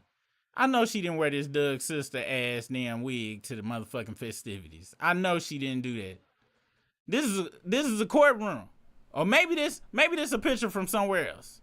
I don't know, but she killing me with these damn hairstyles and shit. That's Doug's sister's hair right there. I'm just saying.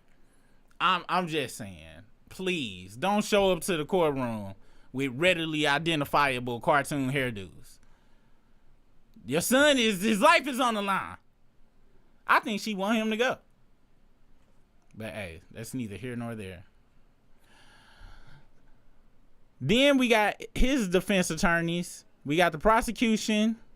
And then we got Cassie here. Who put this shit together? This shit look like it should have been in one of them teeny bopper teen magazines and shit with Justin Bieber on the front and shit from back in the day and shit. The trial, estimated to last 8 weeks in the Daniel Patrick Mullihan U.S. courthouse in New York City, will not be okay, we know that. Last week, prosecutors provided jurors with a list of 191 names that could surface through the testimony. We might get that Seinfeld last episode shit. That'd be nice. Let's get back to the court shit. I ain't gonna lie, before I scrolled all the way up here, I was like, I know they ain't got him looking at no ass. And then I was like, okay. I was like, they need a new art person. I was gonna say that. 1251. This the art person that drew that painting from Good Times. Throughout her morning of testimony, Cassie Ventura kept her composure mostly, but blotted her eyes and nose with a tissue at times, although she didn't appear to be crying. She sometimes took pauses and breathed heavily between questions. Jurors watched her closely throughout. I ain't gonna lie. I think they put this shit right here to let them know she putting that extra sauce on it. Cause I'm be honest, so much shit I think she done processed everything. I think she just trying to get this shit done. I think she done probably cried. She all cried out like Lisa and Court Jam and shit. Like, I think it's just, she gotta put that show on to get this motherfucker out the paint. She sometimes took pauses, breathed heavily between the questions. Jurors watched her closely throughout. Cause you gotta be a strong motherfucker to be pregnant and come to some shit like this and not be like, I think she ready for this shit. But just like she needed the singing lessons, she got some acting lessons to actually cry on cue. You know what I'm saying? I'm just saying. Oh yeah, my opinion, my bad, I ain't see that super chat. That's not a heart. That's how he left the bus.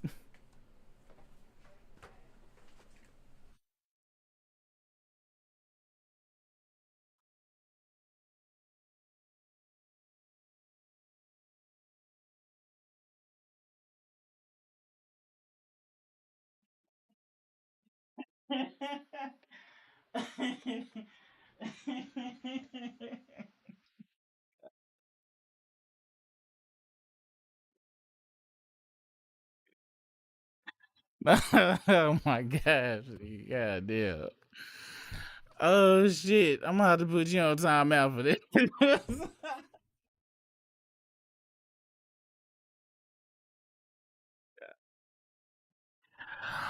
Oh shit. For y'all that's new here, y'all have to see Buffy's I'm sorry, you gonna have to go in there. Y'all gonna have to see that shit, cause this is what he referencing right here, y'all. That's out of control.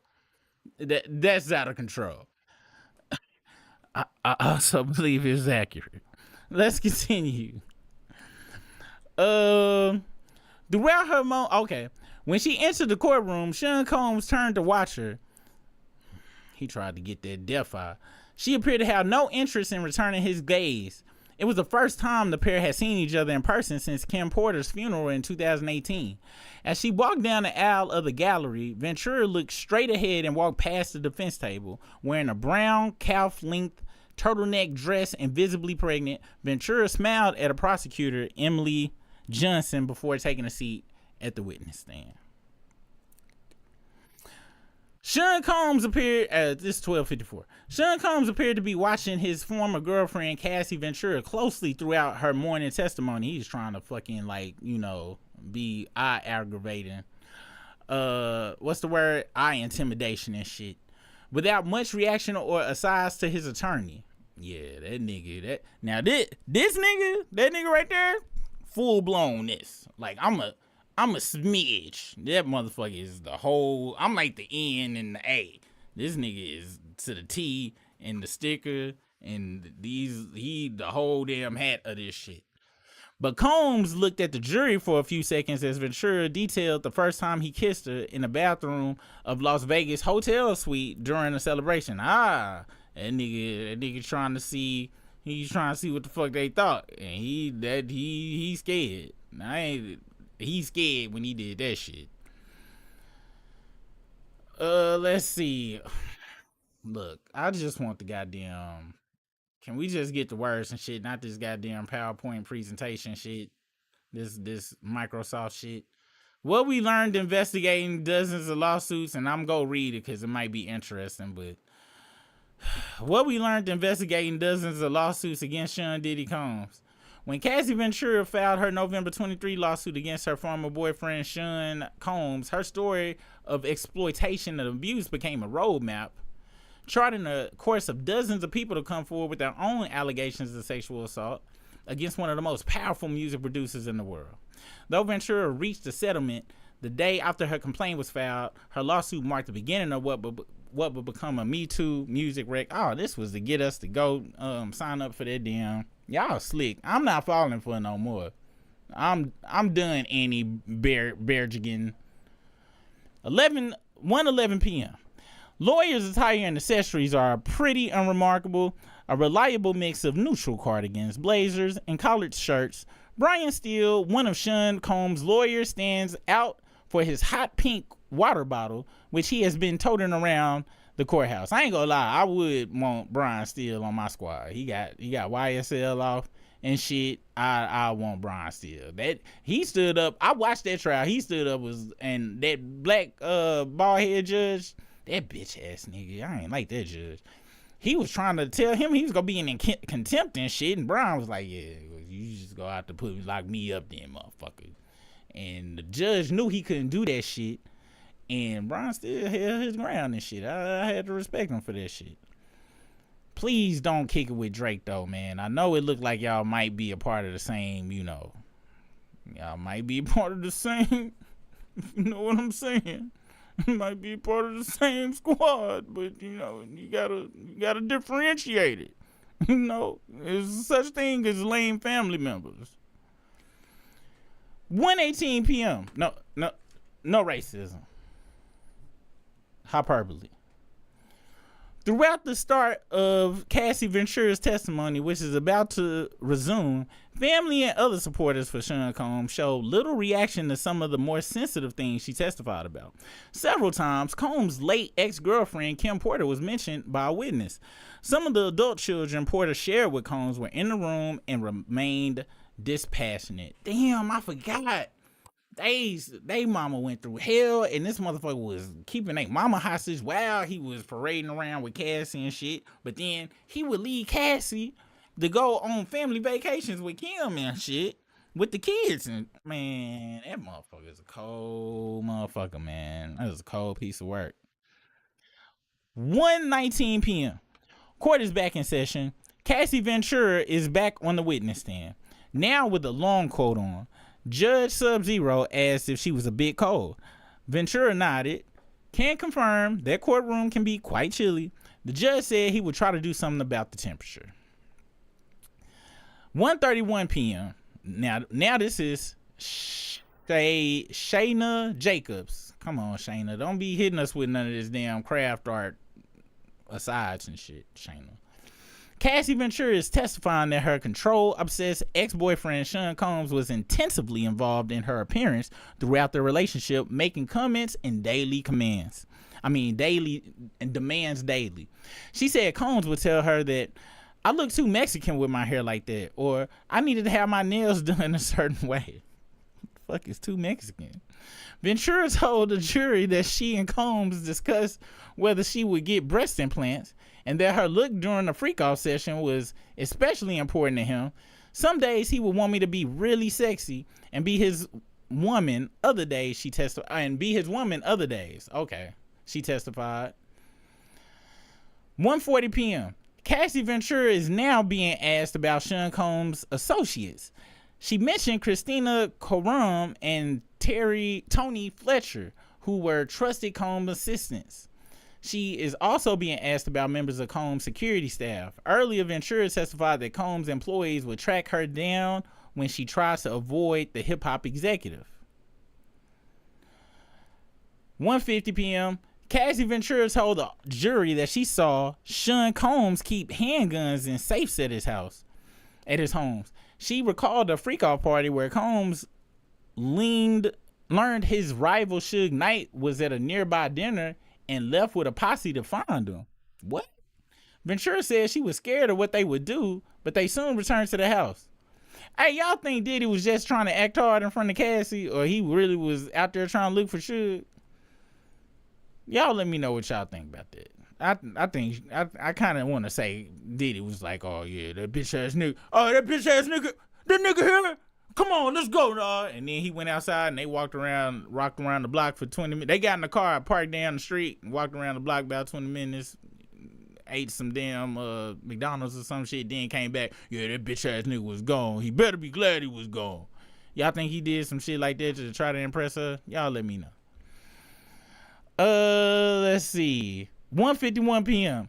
Other items Cassie Ventura says she saw in Sean Combs' safe was cash, jewelry, videotapes, and SD cards. Woo, boy. I wonder what's on them hoes. 1:56 p.m.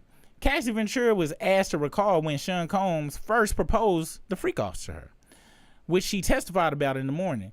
She said he raised the idea of voyeuristic sex parties after he began physically abusing her.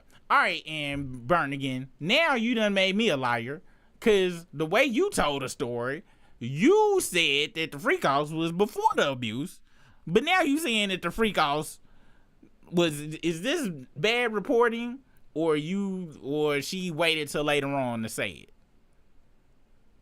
But maybe she waited till late, because why would they have her just say, oh yeah, I really loved him, so I did the freak-offs, but leave the beating for later in the afternoon and then say that's when the freak-off started? Because earlier she said he raised the idea of it when she was 21, but now it was after. They didn't bring up no abuse earlier when they first talked about the freak-offs. I'm just saying, I'm trying to keep shit straight. But now she says the freak-offs was after the head between the washer and dryer. 1:57 p.m. Sean Combs arranged the first freak-off that Cassie Ventura participated in, according to her testimony. I understood him to be a dancer, Ventura said, referring to a male escort whose photo was being shown to the jury as she spoke. He was paid to entertain, to dance, and to have intercourse with me, she said. She added that drugs and alcohol were present at the sex party held at a Los Angeles home Combs was renting at the time. Oh, so they was in LA when the Suge shit happened. Oh, well, shit. I ain't gonna front. He might have been, hey, that's kind of crazy. That nigga Puffy was wild. 1:58 p.m. Asked how she felt after the first freak off, Cassie Ventura answered, I was high, so there wasn't much feeling. She said she felt a mixture of dirty and confusion, but at the same time, he's really happy with me, and I did something right. God damn, man, that's a mind fuck right there, man. That's crazy. I didn't know what was going to happen after that, Ventura said. That's crazy. That's a crazy feeling for her to have and shit, because I done felt that way. I done felt that way about other shit. Laughing at DJ's Academics joke yesterday. I'm still confused now. Cassie Ventura testified that Sean Combs involved her in freak-offs weekly for a consistent amount of years, from early in their relationship until about 2017, 2018. She said Combs provided drugs and called all the shots, choreographing everything from her sexual positions with escorts to the lighting of the room. These performances went on for hours, she said, and even when she wanted to stop, she was scared to. Hours? What the fuck? 2:09 p.m. Cassie Ventura said it would be impossible to remember every freak-off she participated in. God damn. And because of the frequency of the events and the drug use, it just felt like it was all I was good for to him, Ventura said. It just felt like that is all I was good for to him, Ventura said, her voice breaking. I was humiliated. Ventura began crying as she recalled, damn, shit, man. Ventura began crying as she recalled feeling good about getting one-on-one time with Sean Combs during the parties. which would last for 2 or 3 days at a time. 2 or 3 days at a time. It was the only time I could get with him, Ventura added. She said she would sometimes try to talk him out of the freak-offs, always taking care to use a gentle voice because she didn't want him to feel judged. Man, I ain't gonna front. This part right here feel like the episode of the Fresh Prince and shit when his daddy came back to visit and he took him to that cheap-ass carnival and shit, man. And he just wanted to be around his pops, man. She just wanted a relationship. She was willing to participate in 2 or 3 day, goddamn at a time, hour-long freak-offs and shit. Fuck. And then the waterworks started coming on that one. 2:21 p.m. Cassie Ventura was asked explicitly who she wanted to have sex with. I wanted to have sex with Sean. Do you want to have sex with the escorts? Prosecutor Emily Johnson asked. No, Ventura replied. This has been a very emotional part of Ventura's testimony. She has paused to dab tears from her eyes and her voice is still hoarse and tight. Shit. Damn. 2:26 p.m. That Cassie Ventura referred to Sean Combs as Pop Pop was first mentioned in her lawsuit against him, which was filed in November 2023. Ventura explained the origin of that nickname, and again on the stand, Ventura wanted to refer to Combs by a name no one else called him. Combs then asked her what she used to call her grandfather, Ventura called, and it was Pop Pop. Combs then asked Ventura to refer to him that way, she said. Whew, God damn. What? Man, that's fucked up. Shit. 2:27 p.m. When Cassie Ventura tried to tell Sean Combs she was not a fan of freak-offs, her longtime boyfriend berated her, according to her testimony Tuesday afternoon. Ventura said that she would backpedal at that point for fear of disappointing Combs. Jurors were shown a series of 2010 emails between the couple, starting off raunchy and playful before turning into an argument about whether Ventura would want to participate in future freak-offs. 2:38 p.m. Cassie Ventura is now being asked very specific and graphic details about how the freak-offs were set up and who helped set them up. Ventura said freak-offs were very choreographed experiences conducted by Sean Combs. They happened in hotel rooms in New York City, Atlanta, Los Angeles, Miami, Turks and Caicos, and Ibiza. One of y'all mentioned Drake was at the damn what's that motherfucker radio Cuba Gooding Jr. Freak off. But we are very aware who else hangs out in Turks and Caicos and Ibiza in a certain New York in hotel in New York City. These hotel reservations were made under aliases. Somebody get JV up in this motherfucker. Jackie Starr for Ventura, Frank Black or Frank White for Combs. How you go steal? That was Biggie's name. He called himself Frank White. It's from the movie. It's worth noting Frank White is the nickname of Combs' former artist, the late Notorious Big, first adopted. Wow, this nigga Frank Black. And I ain't gonna front. Jackie Starr is definitely a motherfucking damn porn name he came up with her for. That's a porn name right there.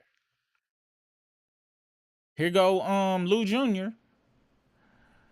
Rodney Jones, a producer on Sean Combs' latest album, who's been sitting in on the trial, has alleged in a separate civil suit against Combs that he was aware of the freak-offs, naming associates who were allegedly recruited for and participated in the sex acts, as well as others allegedly in charge of securing Combs' drugs and guns. So you was aware of them and knew the people in them. I wonder if he get some type of damn immunity and shit, because I wouldn't be going around, oh yeah, I knew about the freak off shit. I knew who had the guns and all of that shit. Wait, did you force anybody? Oh no, not me. I ain't forced nobody. I was just sucking dick on Tuesday. 2:43 p.m. The defense, prosecution, and judge are now having a sidebar. A lot of the details prosecutors Emily Johnson has sought in this part of the testimony feel a bit repetitive. She is asking Cassie Ventura the brand of lube and baby oil used, Johnson's per Ventura, and how it was used. The defense has objected. Let's check. Let me check Johnson and Johnson stock price. Look at that. Look at that. Soon as she mentioned that damn baby oil, the brand, it's tumbling down. God damn. God damn. Wow. Wow. Wow. 2:56 p.m. Judge Sub-Zero has called a short break until 3 p.m. Eastern Time. Last week, prosecutors mentioned that their witness, Cassie Ventura, would need frequent bathroom breaks. A reminder she's very pregnant. That may be why the judge ordered a break, but this has also been a very difficult testimony to listen to. I ain't gonna front, man. Just read, and this is just little tidbits, and then I have to watch her like relive that shit, man. That's crazy. That's crazy. Especially when you young and you make decisions and you know you didn't make the decisions for yourself, you did it for the approval of somebody else and shit, then you start feeling like stupid and you be thinking about all the other shit, and then to watch people have to go through that type shit, that's why I can't fuck with sad movies and none of that shit. I don't like seeing people going through mental anguish or emotional anguish like that, unless it's somebody I hate they guts, like the Froster. I would love to see him have an emotional breakdown like that. DJ Sack, I don't hate him as much, but love to see a breakdown. I don't think I hate him at all. He's just a stupid motherfucker who need a foot in the mouth. 3:12 p.m. Earlier, the government had asked Ventura for more details about the freak-offs. Who made the decisions regarding the lube, the colors used during freak-offs, where the candles were laid out, and whose the candles to what temperature the room was set. Oh, who chose the candles and to what temperature the room was set. In each instance, Ventura said it was Combs. Linens would also be laid out to protect the furniture, Ventura said. Combs would direct escorts to urinate on Ventura and would make her participate in these freak-offs while on her period. Whoa. Yeah.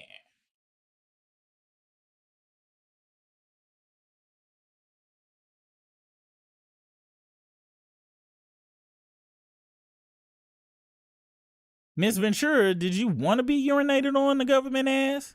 No, Ventura responded. It was not discussed beforehand, she said, but it happened because it was a turn on for Combs. What? Ain't surprised that he is just, I wasn't expecting it to get this motherfucking, like, this, we use the word debauchery and shit. I'm never using the word debauchery no more unless it's this levels of shit, right? This is true fucking, this debauchery right here. There's no other word. Like, goddamn. The Diddy allegations are shocking. Were they also business as usual? 3:12 p.m.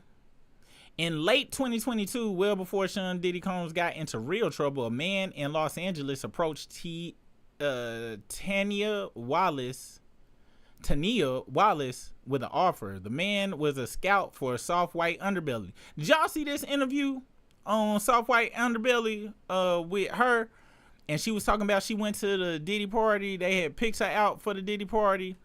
And it was like, you know, young girls there and shit. And they was eating food off the motherfuckers and shit like that. I got myself in. If y'all ain't never seen this shit, I'm gonna put this shit in the chat, man. Y'all check this shit out. This shit was also wild. Hearing her tell her stories about the shit. The shit was crazy. Yeah. That's crazy. Check out that video. That's what this is about. But Wallace, an aspiring singer who sometimes made money doing sex work, took Lacia up for it for $300, and she go through that whole story and shit. Only thing I could think of was that whole lost and turned out. 3:20 p.m. Court has started again with Cassie Ventura back on the stand. Assistant U.S. Attorney Emily Johnson is asking for her details on how male escorts were solicited and picked to participate in the freak-offs. Ventura says she would contact dancing or stripping services, then show Sean Combs images of potential male escorts for his approval. The male escorts at freak-offs were typically paid between $1,500 and $5,000 or $6,000 at the end of the session. Cassie Ventura testified. She said Combs usually handed her the cash, which she gave to the escorts. I could have swore Pimp C said, you need to put the money on the dresser. But as we see in here, the $5,000 to $6,000 motherfuckers was getting the most, not the lesser. 3:42 p.m. Cassie Ventura is being asked about individual escorts, which names she knew them by, how they were hired, where they were hired, and where they traveled to. One person whose real name she didn't know, she called the Punisher. Images of the escorts are simultaneously being shown to the jury. All of the photos so far show Black or Latino men. 3:51 p.m. Cassie Ventura used drugs during every freak-off. She testified because she needed mental distance as she engaged in a host of unwanted sexual activities with strangers. It was disassociative and numbing, she said. I couldn't imagine doing any of that without having some sort of buffer. She told the jury that Sean Combs and his staff provided her with drugs of all sorts for these emotionless ordeals. Marijuana, ketamine, GHB, sometimes mushrooms, he said. Whatever was the drug of choice at that point. Yowzers.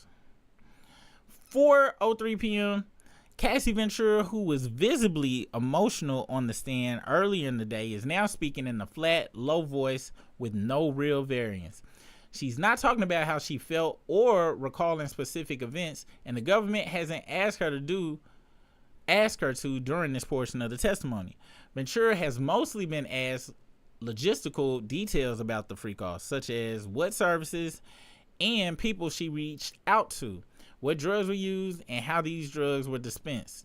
The government has also asked her to walk through various email and text message exchanges planning events. Cassie Ventura says she would often get sick and vomit after taking drugs, especially MDMA and ecstasy. If she got sick in the middle of a freak-off, she said Sean Combs would push her to continue having sex. The court is taking a quick break at Cassie Ventura's request. She stood up from her chair and stretched with her hands on the small of her back, remaining standing as the jury shuffled out the courtroom. Testimony will resume in a few minutes. All right, y'all. We go come hit this chat, man. I ain't gonna front. I wasn't ready for some of that shit. Like, I really wasn't. And shit. Wow. Damn. Where's Young Miami busted looking self? How come she ain't in the courtroom supporting? Oh, she ran as soon as it got real. As soon as it got super real. Cause she was all I remember when she was like, yeah. She was saying shit like she was doing some tweets the motherfucker saying, if I want you to eat this cat I would have made you when you was there, or some shit like that. I think she was talking to the Lil Rob motherfucker and shit, man. That shit was crazy. I don't think the baby oil was baby oil. I don't think the 768 S toys they found were really toys either. I think they were drugs compressed and shaped like toys. Hey, yo, facts are stranger than fiction. They really are. Let me see. Oh yeah, appreciate that super chat. Nice and see it up there. R. Bruce, she is on a video shopping with Diddy money while his knock-kneed self watched. Yeah, he into that weird shit. Why would she support her former sugar daddy? That is factuals. She was definitely in a transactional situation with Diddy. And soon as it was a wrap, she was bye. I don't associate with that. Pissed on. Who said that? I said that in a tweet. That wasn't me. That where it says Young Miami. At Young Miami, I like getting pissed on and shit. Did she say that in an interview or she said it on Twitter? I could have sworn she said. I don't know why we just don't go here. Let's see. Let us see if she said that. Let me go to incognito because I don't want motherfucking damn Google to start sending me some weird ass shit. I remember I looked up something for a damn I had looked up something for a damn video we was doing this shit, same way I'm doing this shit, and for like a week straight, Fenty was sending me draws ads on my Facebook and shit. And I was like, why are y'all sending me draws ads? And it was for male draws, but it was males in the draws ads, and these niggas was wearing leopard prints and shit. It's like, look, I'm incognito in any weird searches from now on. You know, Miami. Pedo. Come on, y'all. Yeah, what's the business? Oh yeah, nigga, I was hitting you up. I was like, man, I'm gonna go talk about this damn Diddy shit. I was gonna see your ass at the crib. Yeah. I've been on since 5. But nigga, I was just hitting you about that. Alright, peace. I am not a robot. Fire hydrant. Young Miami gets P. Diddy trending after admitting, this was January 2003. Young Miami golden showers confession makes P. Diddy a thing. Yeah, she said on this shit right here. As for Miami's love of water sports, the internet soaked it up. Miami and her fellow 305 rap queen were getting sauce while playing drinking game Risha Roulette when she revealed she's into getting peed on during sex. Yeah. The internet don't forget shit you do. Why y'all calling Young Miami P. Diddy when Aretha Franklin was sitting right there? P. Diddy trending at 6 a.m. is wild. I know P. Diddy about to cancel this show now. P. Diddy got pissed off seeing the guy. Hey, nigga. Hey, the internet is horrific as a place it can be. This is what the internet was made for. Jokes. Young Miami and her love for golden shower. Somebody said P. Diddy. Yeah, so yeah, ain't nobody forgot about that. Let me go on and leave this window over here because we gonna need to use that damn that window soon. Let's see. Alternate R. Bruce said, I think they announced the oil as being spiked already. That's crazy about the toys. If Diddy was in the D game that deep, that means that's all he became. His influence in music was directly over. Yep. You notice what they say about, allegedly say about Ray J. They just say Ray J is just the Hollywood dealer. Just going around serving motherfuckers. Like Mr. Servon. Them Raycons and shit was just, nice little front. Had all the YouTubers. Oh, my Raycons sound great in my ear. I seen video game YouTubers talking about the Raycons and shit. But allegedly, hyperbole, a side effect of GHB overdoses. What? That ain't no goddamn side effect. That's death damn near. Let's see. Open Biggie case back up. Factuals. If this go down, I believe we gonna get answers to a lot of shit. If he actually get locked up with him and Suge locked up, we probably gonna get answers to a lot of shit. Cause now Snoop just acting like he the biggest G ever since Suge been locked up and shit. So maybe we'll get some folks really talking. Maybe we need both of them niggas locked up for folks to really start talking about shit. Uh, uh, I can't. I don't know what that one said. If you're talking about that video after the raid, yeah, that was to make him look caring. It didn't work. Hell yeah, that was dumb as fuck. Is y'all talking about when he was she went back to her ex only a few months ago? I don't know who y'all talking about right there. Diddy wasn't running up on no Suge. Yeah, I don't believe it. I believe it was my first instance of just trying to look hard. Suge can't wait to for Puff to go to be in jail. If I read that correctly. He wasn't going, yeah, no, hell no. Hell no. Too many witnesses of him jumping on top of the car at the Soul Train Awards like Suge, an animal that can't climb up a vehicle. Somebody push.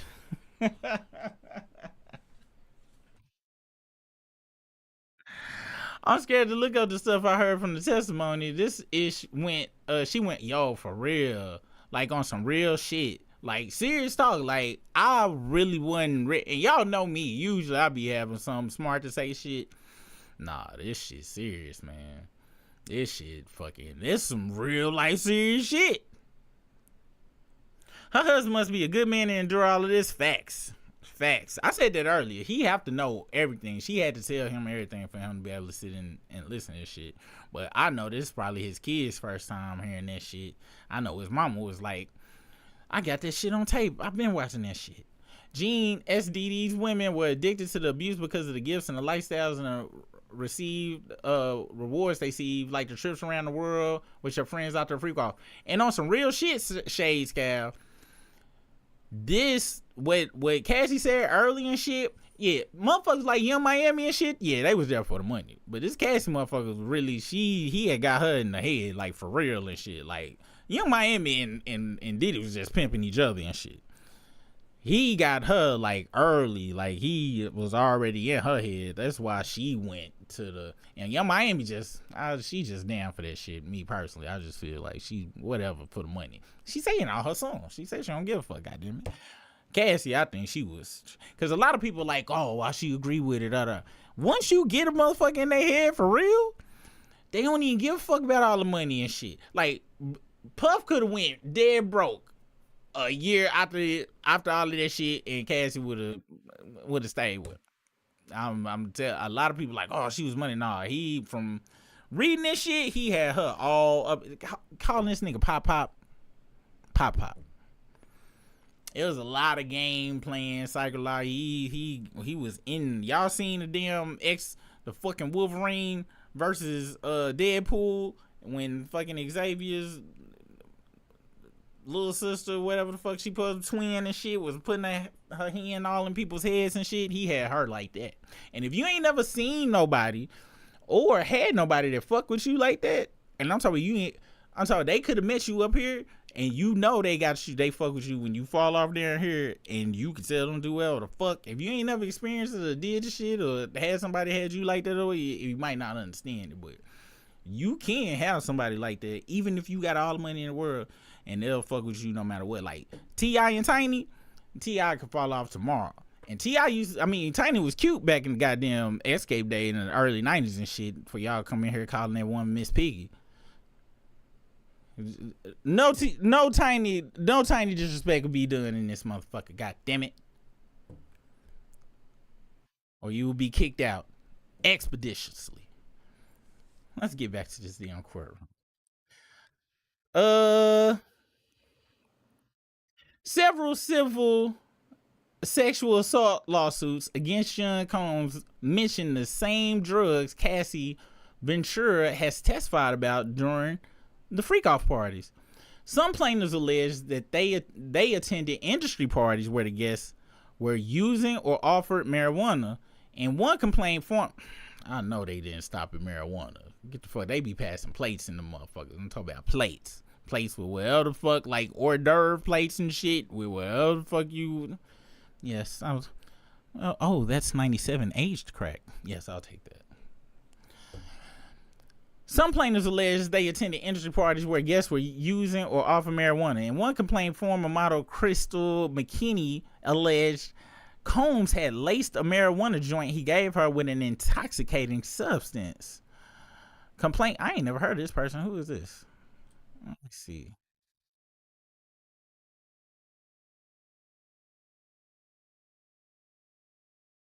Okay, all right.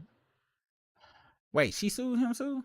Model sues Diddy for allegedly drugging. When she do this? Fox News. Ugh. Let's see. All right, Sway's Universe. I'll fuck with you. When did this happen? Uh, you know, you want to support, but the service be slow as a motherfucker. Let's see. What year was this? May 21st, 2024. This was last year. Okay. Um, Complaints initially filed by Texas attorney Tony Busby. Who was involved in dozens of lawsuits against Combs. See, this motherfucker could have fucked up the whole shit, and he still maybe can with his fucking ambulance chasing ass. Alleged that the producer and his employees regularly laced the drinks of suspecting victims in GHB. And I'm saying this because I'm sure he had initial real victims, and then he just got money hungry, and anybody called. Y'all was there when I called that motherfucking 1-800 number. I was like, yes. I was at the Diddy party. Okay. Now, they ain't touched my ass. I'm telling you this right now. But I saw things. It caused, I can't sleep on Thursdays. And it was from Diddy. Please call me back, Busby. I need 20 million. People like me fucking up the legal system and shit. Music producer Rodney Jones alleged he has witnessed Combs' staff distribute drugs, including ketamine and mushrooms, to Combs and his party guests. Cassie Ventura described, hold on, let me fix this.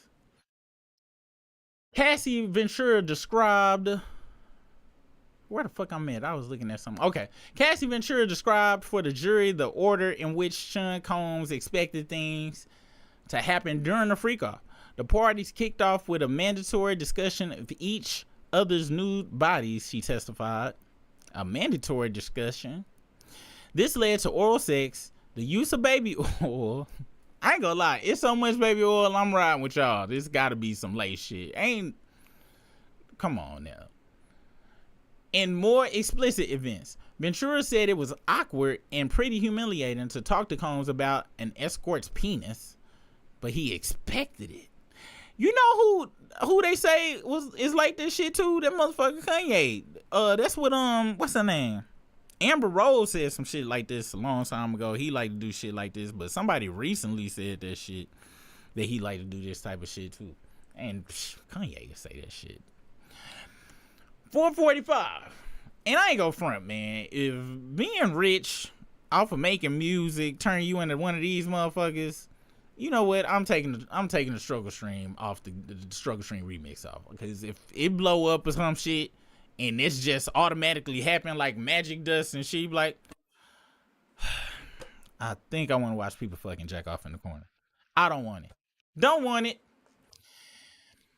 In the beginning, Cassie Ventura testified Sean Combs' freak-off parties were recorded on video cameras, then on cell phones and other personal electronic devices, both his and hers. Ventura recalled telling Combs she didn't want to be recorded. She felt insane about it at first, she testified. He replied that the recordings brought him enjoyment after the parties ended, she said. Ventura said she would watch the videos with Combs, usually while they were having intercourse. She said she also saw the videos as she was trying to delete them from her phone.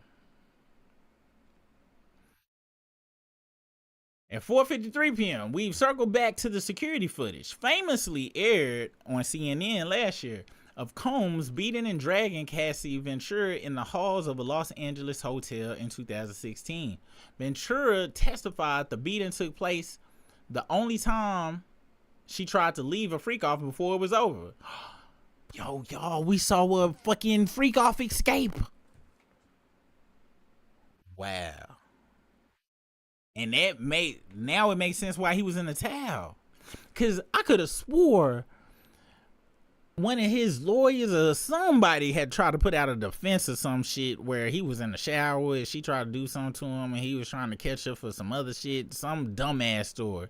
This makes sense. She was trying to escape a goddamn God, that's even make it even more sad on some real shit, yo. Like all jokes, like no jokes, that shit. Wow. Like we watched somebody try to escape from super sexual depravity and shit. Wow. Wow. Damn.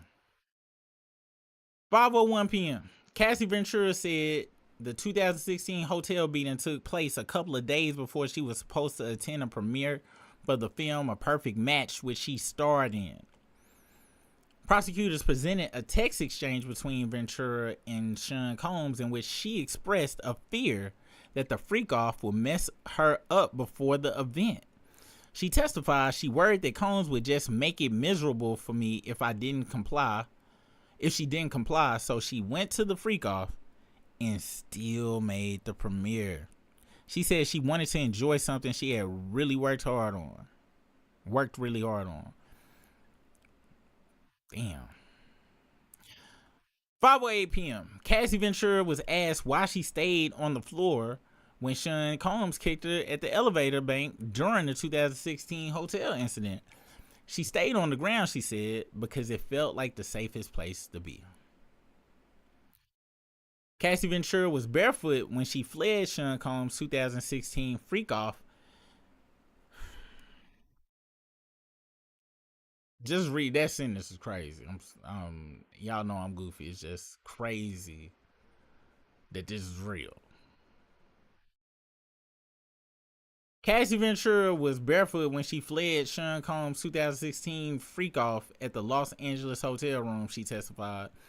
She said she was putting her shoes on by the elevator when Combs appeared wearing nothing but a towel, threw her to the ground, kicked her, and punched her. She had been trying to get through the freak-off in decent shape for the upcoming film premiere, she said. So that was the night of the fucking film premiere? The next thing I knew, I was just thrown to the ground, Ventura said, as security footage of the incident played in courts. After he hit me and I saw the result of it, I knew I had to get out, Ventura told the jury at another point. The prosecution's questioning of Cassie Ventura on Tuesday at times felt slow, winding, and repetitive. That may have been so she could end her testimony for the day by recalling the 2016 hotel beating at Sean Combs' hands. Those images will be the last ones jurors see before they head home for the evening. Goddamn. I ain't gonna lie, I'm getting fucking goosebumps because that's crazy. Like knowing what mind frame she was in for that day. Like she woke up excited, go to the movie premiere, do some shit she actually worked on, and this motherfucker hit her up on some freak off shit. Damn. 5:15 p.m. After the jury was excused, prosecutors said they would need half the day tomorrow to finish questioning Cassie Ventura. The court has not yet resolved the issue of whether freak-off videos, which the government wants the jury to see, will be made available to the media. The videos involve Ventura and two other alleged female victims who are using pseudonyms in court. A lawyer representing multiple news organizations, including the Washington Post, has proposed making the videos available to a small group of reporters. The government strongly objected to this. The government argued that there was an obvious risk of re-victimization in showing the freak-off videos to the press, even if only to a small group of reporters. Judge Sub-Zero is still reviewing the issue, and we may not know what the court decides until trial resumes Wednesday morning. And a minute ago, star witness Cassie Ventura took the stand Tuesday. She detailed I think that's like a thing. Let me see if they go ask for some money when I hit refresh because we made it to the top. All right, cool. Yeah, they didn't ask for no more money. And there we go. Last update was about an hour and a half ago, 2 hours ago. Yo, y'all, that's some crazy shit. That's some crazy shit. Like,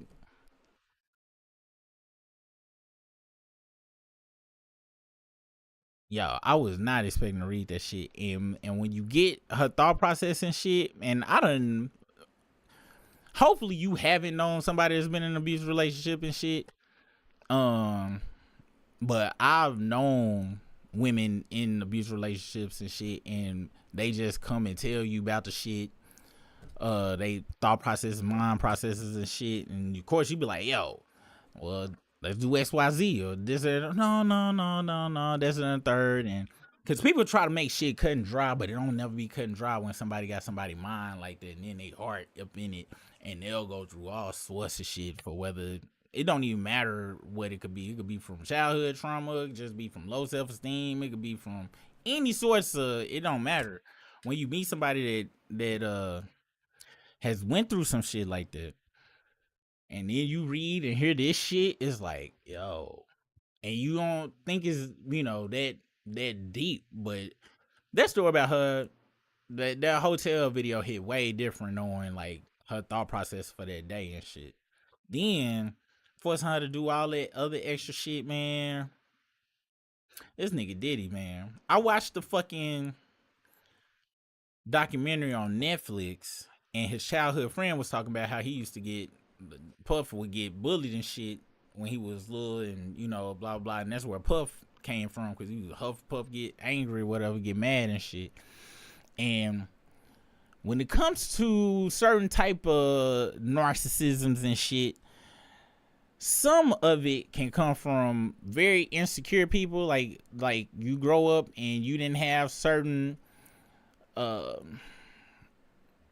access or privilege, or you was picked on and shit. And from what psychiatrists say, some narcissists, people that suffer from like the narcissistic personality disorder, NPD, and I ain't no fucking doctor, and then all this shit I learned from Reddit. I'm just regurgitating some shit, but I'm just kind of putting two together, so don't be thinking super trying to be smarty hard up in this motherfucker, but I'm just telling y'all. They say that it can develop in a youth where either they was really neglected, or you got golden child narcissists, which I would be one, where everybody just kind of thought you was the greatest. But you could be neglected. It ain't even got to be in your house, though. You could be neglected in your social circle. You build up this fucking persona of a motherfucker, like the real you is scared and shit. You build this persona and shit, but you don't never really show it in places you fear. And them motherfuckers be the ones that build the greatest empires, because on the inside they scared and fucking, and when I say scared, not on some feel sympathy for them type scared, I'm just saying they a little scared motherfuckers, so they build up this infrastructure around them. But them on the inside, they hate themselves because they can't be themselves, because they had to make up this outer shit, and the outer person, the narcissistic personality that they develop, only goal is there to protect them. So all they think about is them. That's it. You don't think about nobody else. Nobody else can come into it. So they walking around doing whatever the fuck, and most of the time they getting revenge on the motherfuckers who did them dirty back in the day, on everybody else. Everybody else. And they don't give a fuck. They don't give a fuck. Because now that's they call it a mask, but now it's a fucking suit on them motherfuckers. And there's nothing you can do. You can't change it. You can't fix it. You know what I'm saying? I guess if they want to, I don't know. Like I said, I ain't no fucking registered nurse or whatever the fuck, psychologist or psychiatrist or nothing like that. But if you encounter a motherfucker like that, they do the shit that he did. The motherfuckers try to control their entire environment. They try to control everything. They look at people as possessions, as objects. You just a thing to them that you can move around. It Cassie to Diddy was no different than this motherfucker right here, and them escorts was these motherfuckers right here. And I'm not gonna do that to y'all. You know I'm not gonna do that to y'all. I'm just saying. I'm gonna put y'all there. I'm gonna put you there. But he wasn't nothing but Barbie dolls and them motherfuckers, and that's why he wanted to control the lights. He wanted to control the whole environment. That's why y'all done seen them fucking videos where he be like, I get what the fuck I want. He gotta control everything. Oddly enough though, all the shit as far as in the record industry, allegedly, he got turned out. And I don't even think Diddy got turned out. I think Diddy was on some what the fuck I gotta do to motherfucking get my own shit. And Clive Davis was like, I think Diddy went to town on that bitch. And then just ran with the shit, you know what I'm saying? But I don't think he got turned down and shit. Diddy fucked up. Diddy need to be locked up. And he the worst kind too. These whole last 5 years, 6 years, really since Obama was doing that vote or die shit. He really tried to get ahead of the shit with this brother love shit and the whole hard naming the album love shit, and his narcissism. Really thought he was fooling the whole world. In his brain, he thinking this shit really working. When everybody done heard the stories about random asses he done beat. And it's just sad because this nigga slapped the shit out of Drake in the middle of the club. And that is like,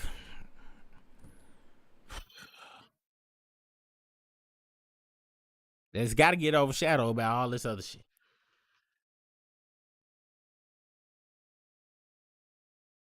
But reading this testimony, wow. And it's a bunch of other people. So that means there's going to be a bunch of other stories. This shit too crazy. I wasn't ready. I was not ready for this shit. Lil Rod took pics, stay in the lawsuit. Ain't no way in hell Diddy would get me to do anything. Hey. Cammy D, people keep forgetting the things that happened to her when she tried to leave. Yeah, you know what I'm saying? Kim was no longer on this earth when the youngest child was born. That baby is like 21, I think. That's the one he had with the chicken, with that woman in Atlanta, I believe. So stay and get beat, and effed. Let's see. Cassie was out of state for the entire stretches of time.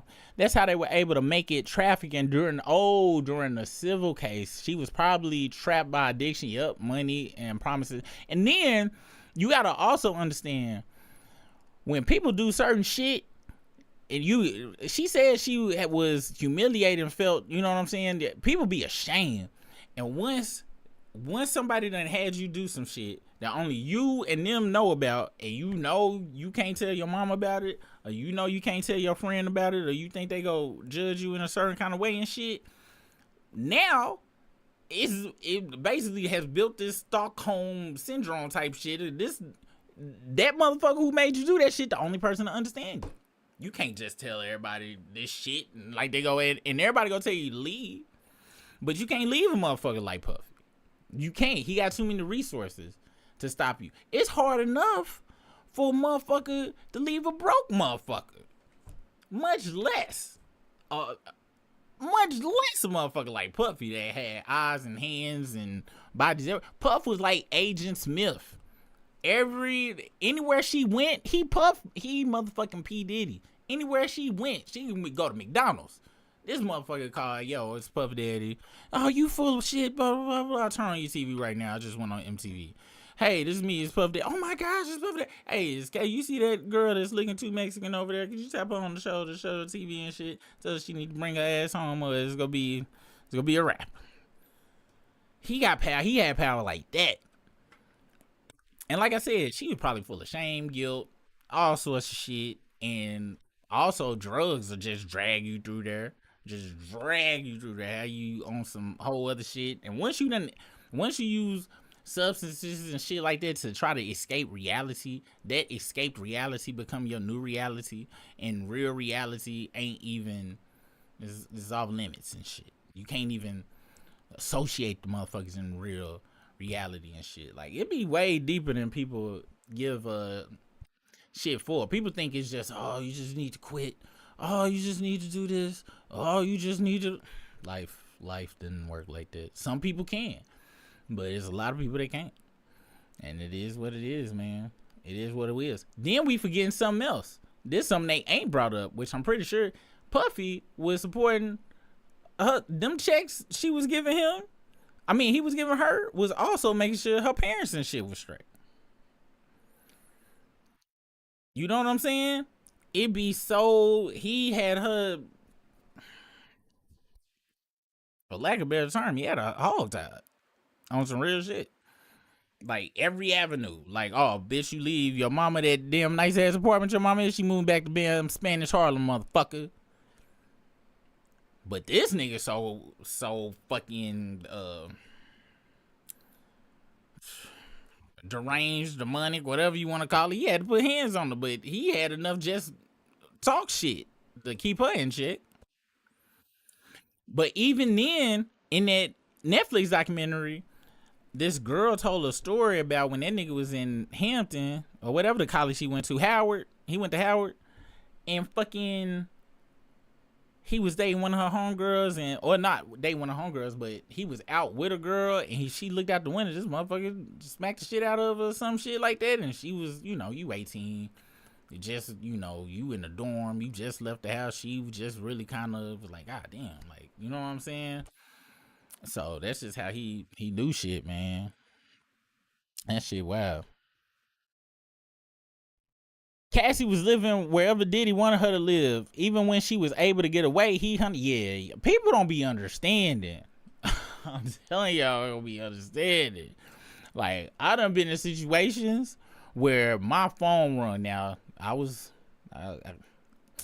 know if I can tell these kind of stories. I say this, I was in the wrong and my phone would ring. And it be motherfuckers like, why you there with so-and-so? So like, how the fuck you get my motherfucking number? He work at the phone company. The fuck? Like, motherfucker don't, if a motherfucker want to keep track of you, make sure you don't go nowhere. And this is the thing. If they done done it enough for the right situation, yeah. People talk about Cassie like she was an angel. From what I'm hearing, it sounds like she was a prostitute or a whore. Like I said, I don't put shit past nobody when it comes to certain shit. But we can only go with what we are being presented, right? That's all we can go, what we presented to. So the story we know so far is she met Ron Leslie, then Puff came, and then Gorilla pimped her away from him. And then everything started with Puff. Like, Puff, he got her when she was, 19, 20. Well, he talked to her 19, 20, and when she was 21. According to the testimony, he was her first, her last, her everything around that time. Ron Leslie didn't smash. After he gave her a smash hit. The irony. So, going off of that, people say, well, that's what I heard. I need you to give me some, like, post a link to the pre-whoredom, because she was Ron Leslie, and Ron Leslie wasn't even smashing. So, you gonna need to give me some. Because don't get it twisted, around here, I don't give a fuck. Men, women, babies, kids is ugly in these parts around these motherfuckers. I was an ugly baby. So I'm not one of them people that just because of somebody's sex or age or something like that, you go catch bail from me. However, I go by what is presented to me. And from what I've been presented, even before this shit, people was like, oh, she was going beforehand and da-da-da-da-da-da-da. But nobody ever had no pre-Puff going stories. So if you can provide some pre-Puff going stories, that'd be awesome. That'd be awesome. Let's see. Cause that's where everybody be saying, right? I ain't gonna lie, a lot of the niggas who be saying shit like that, they be very DJ academic. Like, you go to their profiles, it's like they never had any hoes ever in their life. So they just assign hoedom to every girl on earth. Like, oh, that bitch going. It's like, a girl never liked you, have they? Like, you never been hollered at by a girl, have you? Yeah, you can tell. Not you specifically. I'm not talking about you, old buddy I'm referring to. I'm just saying that the niggas that be screaming from the mountaintops, or they be them niggas that done went to the gym and shit and got all buff and shit and got went and bought a charger and shit, but now they think they dope because they got a charger and muscles and shit, and now they got girls, but they had to work real hard to get them motherfuckers. So they deep in their heart hate them because they had to work to get them. Then you just got some motherfuckers just, and sometimes it be right. I done met some motherfuckers who got angelized, and I was like, no, she was going pretty hard. No, I'm telling you, I know for a fact she was going hard. Yeah, don't let her play you, buddy. I'm talking about that song Man Eater. I done met some man eaters, so they do exist. I personally don't think Cassie a man eater, but whoa, here she comes. Watch out, boy, she'll chew you up, and not in the good way. She's man eater. They are out there. I just don't think nobody has provided the man eating evidence for the caster. You know what I'm saying? So I'm gonna have to go on and put on my cape. My is a what I save her. I wanna be saved. This one time I put it on when they feel like it's needed. That song was so hard. And Captain Kirk by Master P. Captain Kirk, can you save me? Captain Kirk, I want to have your baby. What happened? And this is why I'm gonna be fucking with Lil Wayne and shit. Because when he came out with Trickin', when it ain't Trickin', you know what? That's not the vibe we on this particular topic. Let me bring it back over to the puffy shit. Y'all know me. Let's see. Peace Sam shit on cars. Y'all wow. Exactly, Eddie Ward. This is what Dave Chappelle said he avoided by turning down that money. And y'all know the saying around here. I say this all the time. All money is not good money. At all. I'm telling y'all. Matter of fact, this how deep this shit is. I know motherfuckers, because I was a motherfucker that used to work overtime just to buy dumbass shit and have nothing to show for it now. That overtime money, even though I wasn't doing nothing illegal, that was not good money. I was not being a good steward of my money. I was wasting my time being greedy for stupid shit. So even it ain't even gotta be illegal activities. All money ain't good money. But it does take, takes living to understand that. But that's exactly what he's saying, man. That's what they say, make a deal with the devils and shit, man. Let's see. People don't get into money, fame, and false promises. I think you say they fall victim to money, fame, and false promises. I think that's what you're trying to say, policy. Sounds like Agent Orange. What, the shit in the baby oil? They put the Agent Orange in the baby oil? Let's see. I'm gonna start using Golden Child Narcissist. That's some real shit. And I tell y'all I'm a narcissist because I was a golden child. It took me a very long time. I was a selfish motherfucker, like for real. Like if y'all know motherfuckers who know me, they will tell you I was like on some. Now I wasn't no Puff Daddy, people getting hurt type shit, but I was on some kick you out my house like 4:00 in the morning just cause. You say what now? Yeah, I think it's time for you to go. And not women, anybody, women, kids, children, whatever. But this is back in my teen, early 20s and shit. I have grown, but very self-aware of that shit. And I took my ass damn therapy and processed a lot of shit and read a lot of books, Buddhism, and did a lot of self-reflection and on my shit. So be careful over spoiling your kids. You do not want your kids to grow up getting everything they want. Because once they start hearing no, some of us we'll just be like, really, no, and we learn to circumvent the systems. Some people go through the system. I was one that was like, all right, and I was a circumventer, so I'm gonna get what I want. It's just I don't even need you no more. Now I hate your guts because you say no to me, but I don't hate you where I want you to hurt physically. So be careful about spoiling y'all kids. I'm dead serious. Don't spoil your kids. Spare the ride. Spoil the child. I got a couple of whoopings though, but they weren't good enough. Let's see. But Golden Child Narcissist, that's some real shit though. Like some real shit. But look at that shit up. Like it's very interesting when you go into that shit. But narcissism is a spectrum, and we all need a smidge of it. If all of us didn't have a smidge of it, your ass wouldn't stand up for yourself for shit. So we all gotta have a healthy dose of it. It's just you don't need to have. Everybody need to have the N to the NAR. Everybody need to have. NAR is healthy. It's once you get to over to these S's that sound like a snake and shit. That's when you're in a danger zone. Once you get to this shit. Once you get to that T, it's a wrap for you. You did your status now. It's academic status now. You Drake status now. Once you get over to here, that's point of no return. Point of no return. You start believing everything good about yourself that you done heard or done told yourself. You looking in the mirror like, no, I'm not a nerd like they told me in high school. That's not me.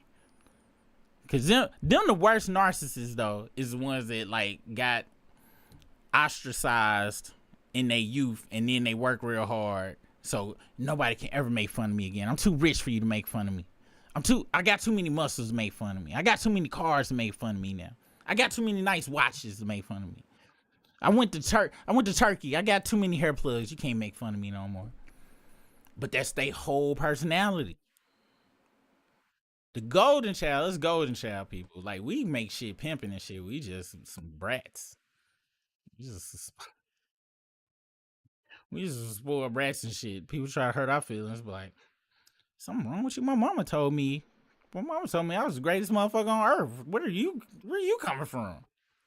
You my age. She been living for a long time. She done met way more motherfuckers than you. So she would know best. She's met more motherfuckers. I'm the greatest motherfucker. Other people, you only met like 15 people. Golden Child, you all fucked up.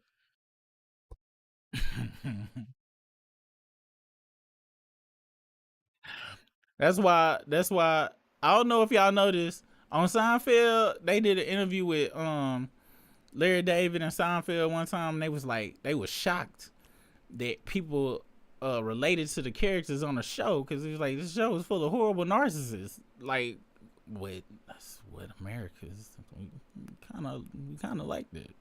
That's why,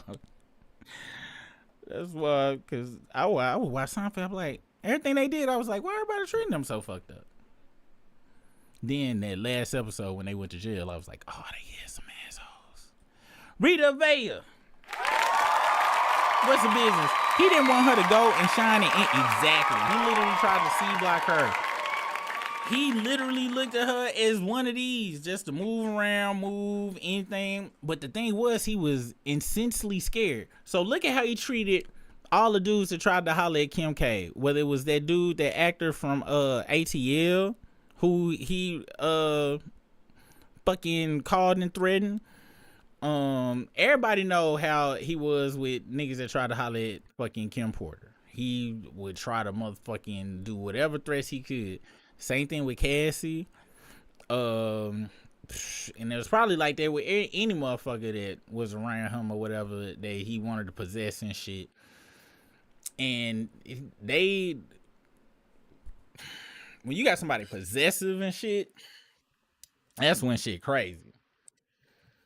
That's when shit is out of control. But the thing is, you gotta have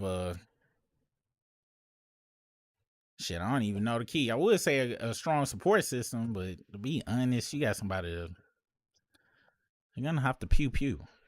some of these motherfuckers. Like, that's the only way, because restraining orders is some bullshit. Restraining orders is if you go like restraining orders, if somebody get a restraining order, I think they should put a tracking device. Like, now, unfortunately, you got to have one too, but only the two tracking devices talk to each other and to the police. So if that motherfucker come too close to you, everybody got to wear an ankle bracelet. They come too close to you, it automatically call the police so they can show up to your house. I think that's how fucking restraining orders should work. Cause that whole just piece of paper. All right, here's a piece of paper, James. You stay away. Hey, you stay away from Keisha's house 100 feet. I don't even know what motherfucking 12 inches look like, and I used to eat at fucking Subway every day. Don't know. Is it this big? This big? If I was Mal, I might know, because, you know, he be measuring other shit by the inches or whatever. How am I catch a damn stray in this shit, man? I need to stop that shit. Any goddamn way. But yeah. So, I'm about to get the fuck off this thing, man. Appreciate you guys for hanging out with me. Tomorrow is a regular struggle stream Wednesday. We'll probably go over this shit the third day as well. And I don't know if I'm gonna do Tuesday. We got some new shit we gonna introduce to y'all coming up soon, and it'll probably be after this puffy shit. It'll probably be, wait, what is it? They said 8 weeks. Uno, dos, tres, cuatro. So that's 2 months. So I don't know. It might not be. It might circumvent that. We gonna see. But thanks for hanging out with me as usual. If this stream helps you make it through your work shift, hey, glad we can help. If you're going to that third shift, hope you make it through the night, and hopefully go in to work tomorrow. Have a good day. We appreciate you for your jobs. Thank you for all the super chats out there. Really appreciate you on that. Thank you to all of the struggle crew members that are out there. Hey, we appreciate you so much. Also, if you want to become a struggle crew member for the first layer, because we're going to have 2 more tiers coming up as well. We're going to have 2 more tiers. I hope y'all be excited about that. $2.99 for the first tier. And when the new tiers come, guess what? When you update, from what I've been told, it roll over into the update if you do want to update. Also, we done started back Hateration Nation. Our first call should be next week. We'll keep y'all posted on that for anybody. The links to all our other shit is in the description of the video. But thank you so much, you guys. I'm gonna play this good old struggle stream. You know what, y'all? I was thinking, I was like, yo, I ain't heard the old struggle stream version of the song in a minute. But fuck that, I don't feel like splitting that money with them motherfuckers. But thank you guys. Hope y'all have a good night. See y'all tomorrow. Stay safe out there. Peace out. Struggle stream outro. It's 7:15. That means the struggle stream, but we probably late, so it might be 8. And no, I just ate on this freestyle I created. So hit that like, subscribe, cause we about to go live. Yeah.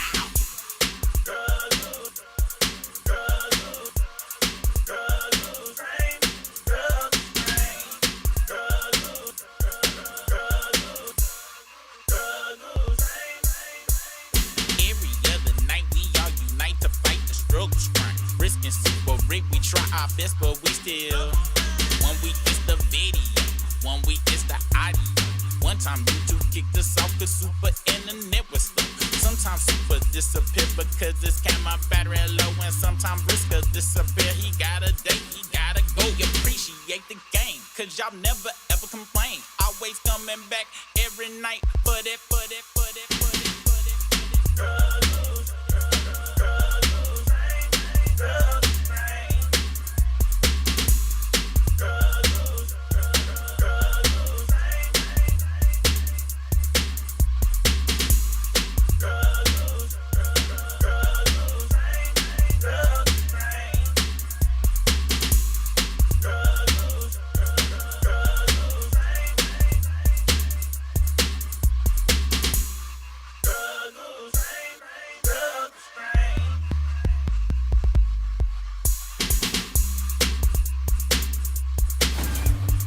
bitches right now. So you know what time it is. It's time